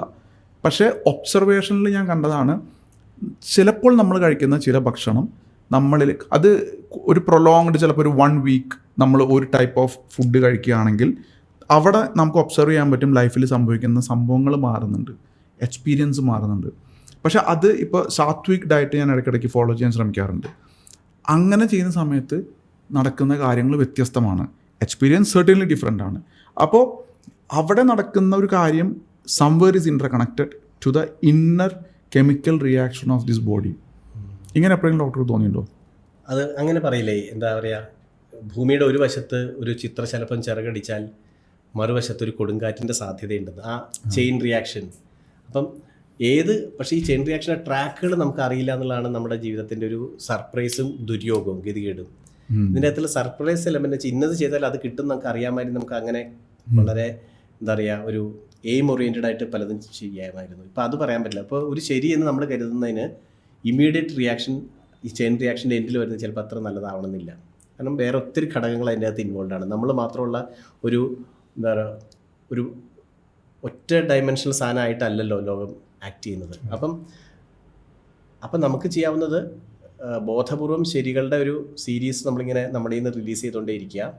Over a period of time ഇതിൻ്റെ ഇമ്പാക്റ്റിൻ്റെ അളവ് കൂടുകയും നമ്മളെ കൊണ്ടുണ്ടാകുന്ന ഇമ്പാക്റ്റ് ലോകത്ത് ഈ പറഞ്ഞ പോലെ കൊടുങ്കാറ്റല്ലാതെ വേറെ എന്തെങ്കിലും കുറച്ചും കൂടെ ക്രിയേറ്റീവ് ആവുന്നതിന് വേണ്ടിയിട്ട് പ്രാർത്ഥിക്കുകയും ചെയ്യുക എന്നുള്ളതാണ് നമുക്ക് സാധ്യമാവുക. അപ്പോൾ ഈ പറഞ്ഞ പോലെ അൺറിലേറ്റഡ് ആയിട്ട് ഒന്നും തന്നെ ഇല്ല. നേരത്തെ പറഞ്ഞ പോലെ പഞ്ചഭൂതമാണ് എല്ലാം. അതുകൊണ്ട് തന്നെ ഇതിൻ്റെ നിയമങ്ങൾ, ഇതിനെ ഗവൺ ചെയ്യുന്ന നിയമങ്ങളെല്ലാം സെയിം ആണ്. അതുകൊണ്ട് ചിന്ത എന്ന് പറയുന്നത് പോലും ഈ വലിയ ഡിസൈൻ്റെ അകത്ത് തന്നെ വരുന്നത് കൊണ്ട് ചിന്തയും മാറ്ററും, തോട്ടും മാറ്ററും തമ്മിലുള്ള ആ ബന്ധം എന്ന് പറയുന്നത് വളരെ ഒബ്വിയസ് ആണ്. സൂക്ഷ്മമായിട്ട് ശ്രദ്ധിക്കുന്നവർക്ക് അത് അനുഭവവേദ്യവുമാണ്. അത് കാണാനുള്ള ആ ഒരു ശ്രദ്ധ, ആ ഒരു സെൻസിറ്റിവിറ്റി നമുക്ക് മിസ്സായതുകൊണ്ടാണ് ഇത് മിസ്സാകുന്നത്. ഇപ്പോൾ ഉദാഹരണം പറഞ്ഞാൽ പച്ചക്കറി തൂക്കുന്ന ത്രാസിൽ ഒരു മുളകിൻ്റെ ഞെട്ടും കൂടെ വീണാലും ത്രാസിൽ വലിയ വ്യത്യാസമൊന്നും വരുന്നില്ല. അങ്ങനത്തെ സെൻസിറ്റിവിറ്റി കുറഞ്ഞൊരു മെഷീൻ അല്ലാതെ സ്വർണം തൂക്കുന്ന പോലത്തെ ഒരു മനസ്സായിട്ട് മാറുന്ന സമയത്ത് ആ സ്ലൈറ്റസ്റ്റ് ചേഞ്ച് പോലും നമുക്ക് റിഫ്ലക്റ്റ് ചെയ്യും. അതിൻ്റെ ഒരു അപകടം എന്താ വെച്ചാൽ പെയിനും മറ്റൊരാളുടെ വേദനയും വേറെ എവിടെയെങ്കിലും നടക്കുന്ന ദുരിതങ്ങളും ഒക്കെ നമ്മളെ ബാധിക്കും എന്നുള്ളതാണ് ഇതിൻ്റെ ഫ്ലിപ്പ് സൈഡ്. പക്ഷേ അങ്ങനത്തെ ഒരു എവല്യൂഷനിലൂടെ എന്തായാലും ഹ്യൂമൻ ബീയിങ്സ് പോകേണ്ടതുണ്ട്. സെൻസിറ്റിവിറ്റി കുറച്ചുകൂടി ഇവോൾവ് ആവേണ്ടതുണ്ട്. അതിൻ്റെ ആദ്യത്തെ സ്റ്റെപ്പ് എന്ന് പറയുന്നത് എൻ്റെ ശരീരം എന്നോട് പറയുന്നത് കേൾക്കാനുള്ള ചെവി എനിക്കുണ്ടാവുക എന്നുള്ളതാണ്. ആ ചെവി ഉണ്ടാകുമ്പോൾ എനിക്ക് നമ്മുടെ വിഷയം ഹെൽത്ത് ആയതുകൊണ്ട്, പക്ഷേ എൻ്റെ ഹെൽത്ത് എൻ്റെ മാത്രം ഹെൽത്തായിട്ട് ഇല്ലാത്തത് കൊണ്ട് ഇതിനൊരു സസ്റ്റനൻസ് ലോകത്തിലെ എല്ലാവരെക്കുറിച്ചും കൂടെ ചിന്തിച്ച് മാത്രമേ അവനവൻ്റെ ഹെൽത്തിനെ കുറിച്ചുള്ളൊരു തോട്ട് അവസാനിപ്പിക്കാൻ പറ്റൂ. കാരണം ഒന്നും ഐസൊലേഷനിൽ നിൽക്കുന്നില്ല. ഒരാൾക്ക് മാത്രമായിട്ട് സമാധാനം ഇല്ല, ഒരാൾക്ക് മാത്രമായിട്ട് ആരോഗ്യമില്ല. അതുകൊണ്ട് നമ്മുടെ ചിന്തയ്ക്കൊരു സാമൂഹിക ഡയമെൻഷനും കൂടെ വന്നേ പറ്റൂ എന്നുള്ളതാണ് ശരിക്കും ആത്യന്തികമായിട്ട് സ്പീഷീസ് എന്നുള്ള നിലയ്ക്ക്, മനുഷ്യരാശി എന്നുള്ള ആ ഒരൊറ്റ യൂണിറ്റിൻ്റെ ഉത്തരവാദിത്തം ഏറ്റെടുക്കുന്നവരൊക്കെ ഈ കുരിശ് ചുമക്കുന്ന പോലെയാണ്. ബാക്കി അവയർനെസ്സിനെ പറ്റി വാശിയൊന്നും ഇല്ലാത്തവർക്ക് വേണ്ടി കൂടെ ആ എക്സ്ട്രാ മൈൽ നടക്കാനുള്ള, ആ സ്പീഷീസിനെ മുന്നോട്ട് വലിക്കാനുള്ള ബേർഡൻ ഏറ്റെടുക്കേണ്ടി വരും. പക്ഷെ അതൊരു പെയിൻ, ഒരു ഡിവൈൻ പെയിനാണ്. അത് ഒരു എന്താ പറയുക ബർത്ത് ടേക്കിംഗ്. ആ പെയിൻ ഈസ് ബർത്ത് ടേക്കിംഗ്. കാരണം അങ്ങനെ മാത്രമേ ഈ സമൂഹത്തിൽ നമ്മൾ ഉദ്ദേശിക്കുന്ന ഹെൽത്ത് എന്ന് പറയുന്ന mental health, spiritual health, physical health ഒക്കെ എല്ലാവരുടെയും അവകാശമായിട്ട് മാറുള്ളൂ. അതെ, പലപ്പോഴും പലർക്കും അറിയില്ലാത്തത് കൊണ്ട്, അവർക്ക് അറിയാനും താല്പര്യമില്ല, അറിയാൻ ശ്രമിച്ചവർക്ക് പറ്റൂല. അപ്പോൾ നേരത്തെ പറഞ്ഞ പോലെ ഇറ്റ്സ് നോട്ട് റീസൺ. ലാസ്റ്റ് എന്ത് മരുന്ന് എഴുതി കൊടുക്കുന്നു അത് മാത്രം കഴിച്ചിട്ട് മരുന്ന് പറയൂ, അത് ഞാൻ കഴിക്കാം, അതിന് സയൻസ് കഥയൊന്നും എനിക്ക് കേൾക്കണ്ട. ഇതാണ് മെജോറിറ്റി ഓഫ് ദി പീപ്പിൾ. അപ്പോൾ ആരാണോ കുരിശെടുക്കാൻ തീരുമാനിച്ചത് അവനറിയണം ഇങ്ങനെയുള്ള ആൾക്കാരാണ് കൂടുതലെന്നും, എന്നാൽ അതിനെ എക്സ്പ്ലോയിറ്റ് ചെയ്യാതെ കറക്റ്റ് ഗൈഡ് ചെയ്യാനുമുള്ള മാനസിക എവല്യൂഷൻ അല്ലെങ്കിൽ അതിനുള്ള പൊട്ടൻഷ്യൽ, പക്വത, മെച്യൂരിറ്റിയും ഒബ്വിയസ്ലി കമ്പാഷനും ഒക്കെ അവനും കിട്ടട്ടെ അല്ലേ? അപ്പോൾ എനിക്ക് തോന്നുന്നു എല്ലാ ഹെൽത്ത് വർക്കേഴ്സിൻ്റെയും ഒരു വലിയ ഉത്തരവാദിത്വം, ബേർഡനും ഇതാണ്. That they need to be very sensitive and responsible. Because ബാക്കിയുള്ളവർക്ക് ഇതൊന്നും അറിയണ്ട, കേൾക്കണ്ട. അപ്പോൾ അവരോടൊരു കാര്യം കമ്മ്യൂണിക്കേറ്റ് ചെയ്യുമ്പോൾ നിങ്ങൾ അത്രമേൽ ശ്രദ്ധയുള്ളവരാവണം. അതെ, ഒരു രീതിയിലും ചൂഷണത്തിൻ്റെ റൂട്ടിലേക്ക് പോകാതെ. കാരണം എത്ര വേണമെങ്കിലും ചൂഷണം ചെയ്യാൻ നിന്ന് തരുന്നൊരു ജനതയാണ് നമ്മുടെ. അതെ, നിങ്ങൾ അതിനൊരു അന്തരീക്ഷം ഉണ്ടാക്കിയാൽ മാത്രം മതി. അതെ, നിങ്ങൾ പറയുന്ന എല്ലാ കാര്യങ്ങളും ചെയ്യാനായിട്ട് അത്രമേൽ വൾണറബിളാണ് ഈ ജനത.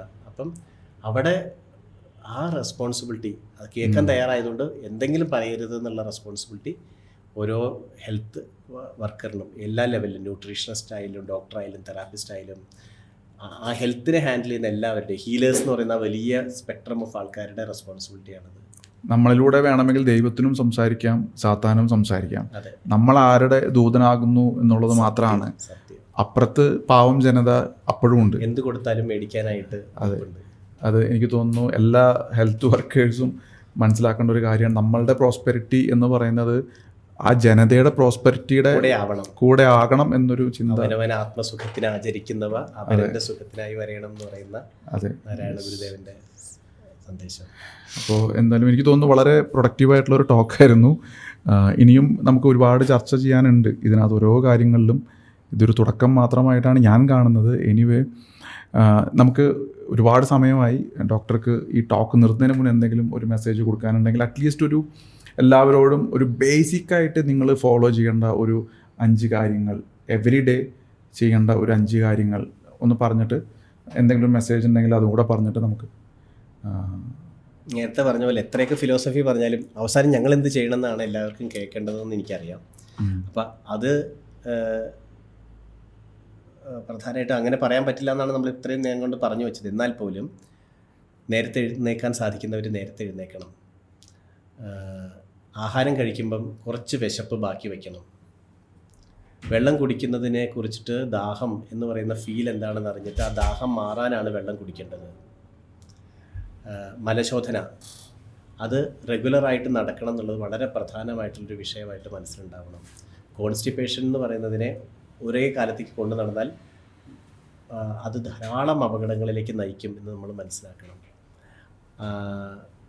ഇനിയിപ്പോൾ കഴിക്കുന്ന ആഹാരത്തിൽ അത്രമേൽ പെർഫെക്ഷൻ ഇല്ലെങ്കിൽ വ്യായാമം കൃത്യമായിട്ടുള്ള ഒരാൾക്ക് അത് മാനേജബിളായിട്ട് വരും.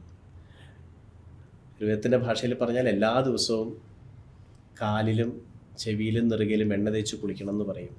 അപ്പോൾ അതെന്താ ആവശ്യം, അതിലെന്താ ശാസ്ത്രീയത എന്നൊക്കെ ചോദിച്ച് വരാനുള്ള സാധ്യതയുള്ളതുകൊണ്ട് ഞാൻ നേരത്തെ പറഞ്ഞതാണ് അതിലെ കാര്യം. ഇത് വലിയൊരു കാലഘട്ടത്തിലൂടെ കുറേ മനുഷ്യർ നടത്തിയ വലിയ റിസർച്ച് ഫൈൻഡിങ്ങിൻ്റെ ഭാഗമായിട്ടാണ് ഇത് പറഞ്ഞു വെച്ചത് എന്ന് മാത്രമാണ് അതിൻ്റെ ശാസ്ത്രീയത. അതുകൊണ്ട് അതനുസരിക്കണം. മറ്റൊന്ന് ശ്വാസം. ടേക്കൺ ഫോർ ഗ്രാൻഡഡ് ആയിട്ടുള്ള ശ്വാസം കുറച്ചുകൂടെ ഭംഗിയായിട്ട് കുറച്ചുകൂടി ആഴത്തിൽ നമുക്ക് ശ്വസിക്കാൻ പറ്റിയാൽ ധാരാളം അസുഖങ്ങൾ മാറും, പ്രമേഹം ഉൾപ്പെടെ. അപ്പോൾ അത് സമയം കിട്ടുമ്പോഴൊക്കെ ശ്വാസത്തെ സുഹൃത്താക്കി മാറ്റി നമ്മുടെ ശ്വാസവുമായി ബന്ധപ്പെട്ടിട്ട് എന്താണ് സംഭവിക്കുന്നത് നോക്കണം. നമുക്ക് വരുന്ന ഓരോ സന്ദർഭങ്ങളിലും ശ്വാസത്തിൻ്റെ ഗതി മാറുന്നത് ആദ്യം ശ്രദ്ധിക്കണം. ദേഷ്യം വരുമ്പോഴും സങ്കടം വരുമ്പോഴും സന്തോഷം വരുമ്പോഴൊക്കെ ഏറ്റവും അടുത്ത സുഹൃത്തിനെ പോലെ നമ്മുടെ ശ്വാസത്തിൻ്റെ അടുത്ത് ചെന്നിട്ട് അതെന്താ നടക്കുന്നതെന്ന് നോക്കണം. എന്നിട്ട് അതിനെ നോർമലൈസ് ചെയ്യാൻ പഠിക്കണം. അത് സന്തോഷത്തിലായാലും ദുഃഖത്തിലായാലും. കാരണം 2 എക്സ്ട്രീമും അപകടമാണ്. സന്തോഷം കൊണ്ടുള്ള ശ്വാസവും ദുഃഖം കൊണ്ടുള്ള ശ്വാസമല്ല, നിർമ്മമത്വമുള്ള ഒരു ഒബ്സർവറിൻ്റെ ശ്വാസമാണ് നിങ്ങൾക്ക് എപ്പോഴും വേണ്ടത്. അതുമാത്രമേ നിങ്ങൾക്ക് ശരിയായ വഴി കാണിച്ചു തരുള്ളൂ. അതുകൊണ്ട് ശരി കൊണ്ടും ഡീവിയേറ്റഡ് ആവരുത്, തെറ്റുകൊണ്ടും ഡീവിയേറ്റഡ് ആവരുത്. നമുക്കൊരു ന്യൂട്രൽ പൊസിഷൻ ജീവിതത്തിനോടുണ്ടാവണം. അപ്പം ഈ സുഖത്തിനോടും ദുഃഖത്തിനോടും ഒരേ അവസ്ഥ എന്ന് പറയുന്ന ഒരു അവസ്ഥ പ്രാക്ടിക്കലി സാധ്യമായി വരാൻ തുടങ്ങും. അത് ആണ് ഒരു കാര്യം. പിന്നെ ആഹാരവുമായി ബന്ധപ്പെട്ടിട്ടാണെങ്കിൽ വലിയ മാറ്റങ്ങളൊന്നും ചെയ്യാൻ സാധിക്കില്ല. അതുകൊണ്ട് നമ്മളിപ്പോൾ ചെയ്യുന്നതിനെ പറ്റിയിട്ടുള്ള വലിയ ഗിൽട്ട് ആവശ്യമില്ല. പക്ഷേ പോകെ പോകെ ഓരോന്ന് കഴിക്കുമ്പോഴും എന്താണ് അതെൻ്റെ ശരീരത്തിൽ ചെയ്യുന്നത് എന്ന് ശ്രദ്ധിക്കുകയും കൂടുതൽ ചവയ്ക്കുമ്പോൾ വായിലുണ്ടാകുന്ന രസവ്യത്യാസം ശ്രദ്ധിക്കുകയും ഒക്കെ ചെയ്ത് അങ്ങനെ മൈൻഡ്ഫുൾ ആയിട്ടുള്ളൊരു ആഹാര രീതി നമുക്കുണ്ടാവണം. നേരത്തെ പറഞ്ഞ അന്നമയം, പ്രാണമയം, മനോമയം, വിജ്ഞാനമയം, ആനന്ദമയം എന്ന ഏത് പ്ലെയിനിൽ നിന്നാണ് ഞാൻ ഇപ്പോൾ ഓപ്പറേറ്റ് ചെയ്യുന്നത്, അല്ലെങ്കിൽ എന്തിൻ്റെ കോമ്പിനേഷനാണ് ഇപ്പോൾ എൻ്റെ ഒരു ആക്ഷൻ എന്ന് ഓരോ നിമിഷവും നോക്കണം. അപ്പം നമുക്ക് മനസ്സിലാവും ഞാൻ എപ്പോഴും അന്നമയത്തിൽ നിന്നാണല്ലോ ഓപ്പറേറ്റ് ചെയ്യുന്നത്, ഇത് പോരല്ലോ എന്നുള്ള ഒരു തോന്നലിൽ നിന്ന് നമുക്ക് നമ്മളെ തന്നെ ഉയർത്താൻ സാധിക്കും. അങ്ങനെ മനസ്സിൻ്റെ തലത്തിലും ആഹാരത്തിൻ്റെ തലത്തിലും ഇന്ദ്രിയങ്ങൾ പെർസീവ് ചെയ്യുന്ന വസ്തുക്കളുടെ തലത്തിലുമൊക്കെയുള്ള ഒരു ശ്രദ്ധ. ഗേറ്റിൽ ഒരാൾ ആരാണ് കടന്നു പോകുന്നതെന്ന് ഒന്ന് ചെക്ക് ചെയ്തിട്ട് കടത്തി വിടുന്ന ഒരു ഉണർന്നിരിക്കുന്ന ഒരാൾ നമ്മുടെ കൂടെ എപ്പോഴും ഉണ്ടാവണം. ആ ആൾക്കാണ് നമ്മളെക്കുറിച്ച് ഏറ്റവും നന്നായിട്ട് അറിയുക. ഒരു എക്സ്പെർട്സിനോ ഒരു ഡോക്ടർക്കോ ഒന്നും നിങ്ങളെക്കാൾ നിങ്ങളെ അറിയാൻ സാധിക്കില്ല എന്നുള്ള വലിയ തിരിച്ചറിവ് നമുക്ക് എപ്പോഴും ഉണ്ടാവണം. ഉറക്കത്തിൻ്റെ കാര്യത്തിൽ ഈ പറഞ്ഞ പോലെ നമ്മുടേതല്ലാത്ത കാരണങ്ങൾ കൊണ്ടുള്ള ഉറക്കമില്ലായ്മയെ ഒന്നും പറയാനില്ല, ജോലി അവസ്ഥ. പക്ഷേ അതല്ലെങ്കിൽ രാത്രികൾ ഉറങ്ങാനുള്ളതാണ്. അത് നമ്മൾ മനസ്സിലാക്കണം. നേരത്തെ എഴുന്നേക്കാനുള്ള മാനസികാവസ്ഥ ഉണ്ടാവണം. നേരത്തെ എഴുന്നേക്കുന്ന ഒരു ഇൻസെൻറ്റീവ് പറയാം. നേരത്തെ എഴുന്നേക്കുന്ന ഒരാളുടെ വണ്ണം ഒരു പരിധിക്കപ്പുറം കൂടില്ല. കാരണം അയാളുടെ ഉള്ളിലെ കഫം ബിൽഡപ്പായി വരുന്ന ആ ഏർലി മോർണിംഗ് സമയത്ത് നിങ്ങൾ ആക്റ്റീവ് ആവുന്നതോട് കൂടിയിട്ട് കഫം വർദ്ധിച്ചിട്ട് വെയിറ്റ് സെറ്റിലാവാനുള്ള ചാൻസ് കൊടുക്കാത്തത് കൊണ്ട് നിങ്ങൾ ഹെൽത്തി ആയിട്ടുള്ള ഒരു ഫ്രെയിമിൽ നിൽക്കാൻ നേരത്തെ എഴുന്നേക്കുന്നത് സഹായിക്കും. നേരത്തെ എഴുന്നേക്കാൻ ഒരു വഴിയേ ഉള്ളൂ, നേരത്തെ കിടക്കുക എന്നുള്ളത്. അതുകൊണ്ട് രാത്രികൾ ഉറങ്ങാനുള്ളതാണെന്ന് തിരിച്ചറിയണം. ആ ഒരു ബയോളജിക്കൽ ക്ലോക്കിനോട്, പ്രകൃതിയുടെ നിയമത്തിനോട്, സസ്യലതാദികളും മൃഗങ്ങളും ഒക്കെ ഉറങ്ങുന്ന, മനുഷ്യനും ഉറങ്ങണമെന്ന് എക്സ്പെക്റ്റ് ചെയ്യുന്ന ആ സമയത്ത് രാത്രി എണീറ്റ് കിടക്കുന്ന മൃഗങ്ങളുണ്ട്. അത് അവരുടെ സൈക്കിളാണ്, അത് നമ്മുടേതല്ല എന്ന് തിരിച്ചറിയണം. ആ നമ്മുടെ സൈക്കിളിനെ തിരിച്ചറിഞ്ഞിട്ടുള്ള ആ ബിഹേവിയറിലൂടെ മാത്രം ഒരു വലിയ ശതമാനം അസുഖങ്ങൾ ഇല്ലാണ്ടാവുന്നത് നമുക്ക് കാണാൻ സാധിക്കും. അപ്പം എക്സ്പെർട്സോ മരുന്നുകളോ ഇല്ലാത്ത അവനവൻ്റെ ഹെൽത്തിന് അവനവൻ തന്നെ അധികാരിയാവുന്ന ആ ഒരു വലിയ ഹാപ്പി ആയിട്ടുള്ളൊരു സ്റ്റേറ്റ് നമുക്കൊക്കെ അർഹതപ്പെട്ടതാണ്. Thank you. So that was really awesome, Dr. Rajeev. So എനിക്ക് തോന്നുന്നു വളരെ ഇൻസൈറ്റ്ഫുൾ ആയിട്ടുള്ള, എനിക്ക് തോന്നുന്നു എല്ലാവരും റെഫർ ചെയ്യേണ്ട ഒരു ടോക്കായിട്ട് മാറിയിട്ടുണ്ട് എന്ന് എനിക്ക് തോന്നുന്നു personally. And let us see how people takes it. Anyways, thank you. അപ്പോൾ എന്തായാലും നമ്മുടെ കൂടെ ഇത്ര നേരം ഉണ്ടായത് ഡോക്ടർ രാജീവ് വാര്യരാണ്. അദ്ദേഹം ഒരു ആയുർവേദ ഡോക്ടറാണ്. പക്ഷേ അദ്ദേഹം പറഞ്ഞ കാര്യങ്ങൾ കേട്ടപ്പോൾ നിങ്ങൾക്ക് മനസ്സിലായിട്ടുണ്ടായിരിക്കും ഇത് വെറും ഒരു ആയുർവേദം മാത്രമല്ല, ഇതിനകത്ത് ഒരുപാട് കാര്യങ്ങൾ ഉൾപ്പെട്ടിട്ടുണ്ട്. നമ്മളെല്ലാവരും അറിയാതെ പോയ ഒരുപാട് തലങ്ങളെ അദ്ദേഹം ടച്ച് ചെയ്തിട്ടുണ്ട്. നമ്മൾ തേടി അന്വേഷിച്ച് എത്തണമെന്നാണ് അദ്ദേഹം പറയുന്നത്. നമുക്ക് ബൈ ഡിഫോൾട്ട് കിട്ടേണ്ട പല കാര്യങ്ങളും ഇന്ന് കിട്ടാറില്ല. ആസ് എ ഹ്യൂമൻ ബീയിങ് ഈ ഭൂമിയിൽ ജനിച്ച് ജീവിക്കുമ്പോൾ നമ്മൾ അറിയേണ്ട പല കാര്യങ്ങളും നമുക്കിന്ന് കിട്ടുന്നില്ല. പക്ഷേ അതറിയേണ്ടത് നമ്മുടെ ആവശ്യവും അവകാശവുമാണ്. അതെല്ലാം ഈ ഭൂമിയിൽ ഇന്നും എവിടെയൊക്കെയോ നിലനിൽക്കുന്നുണ്ട്. അന്വേഷിച്ച് കണ്ടെത്താൻ സാധിച്ചാൽ നിങ്ങൾക്കത് പ്രാപിക്കാനായിട്ട് സാധിക്കും. നിങ്ങൾക്ക് വേണ്ട നോളജും വിസ്ഡവും ഫുഡും എല്ലാം ഈ ഭൂമിയിൽ ഇപ്പോഴും നിലനിൽക്കുന്നുണ്ട്. പക്ഷേ അഗൈൻ അത് നമ്മളാണ് നമ്മളുടെ ലൈഫിൻ്റെ ഇനീഷ്യേറ്റീവ് എടുക്കേണ്ടത്. എന്തായാലും നിങ്ങളുടെ ലൈഫിൻ്റെ ഇനീഷ്യേറ്റീവ് നിങ്ങൾ തന്നെ എടുക്കണം. ഞങ്ങളാലാകുന്ന knowledge or any other support ഈ പ്ലാറ്റ്ഫോം വഴി നിങ്ങൾക്ക് ലഭിക്കാൻ യോഗമുണ്ടെങ്കിൽ നിങ്ങൾക്ക് കാത്തിരിക്കാം, ചിലപ്പോൾ ഇവിടെ തന്നെ കാണാം. But otherwise take charge your life, take charge of your life. This is your life. The whole responsibility is yours, but you can make it very much amazing, and wish you all the very best. Thank you, Dr. Rajeev. So stay tuned. We'll see in the next session. Thank you.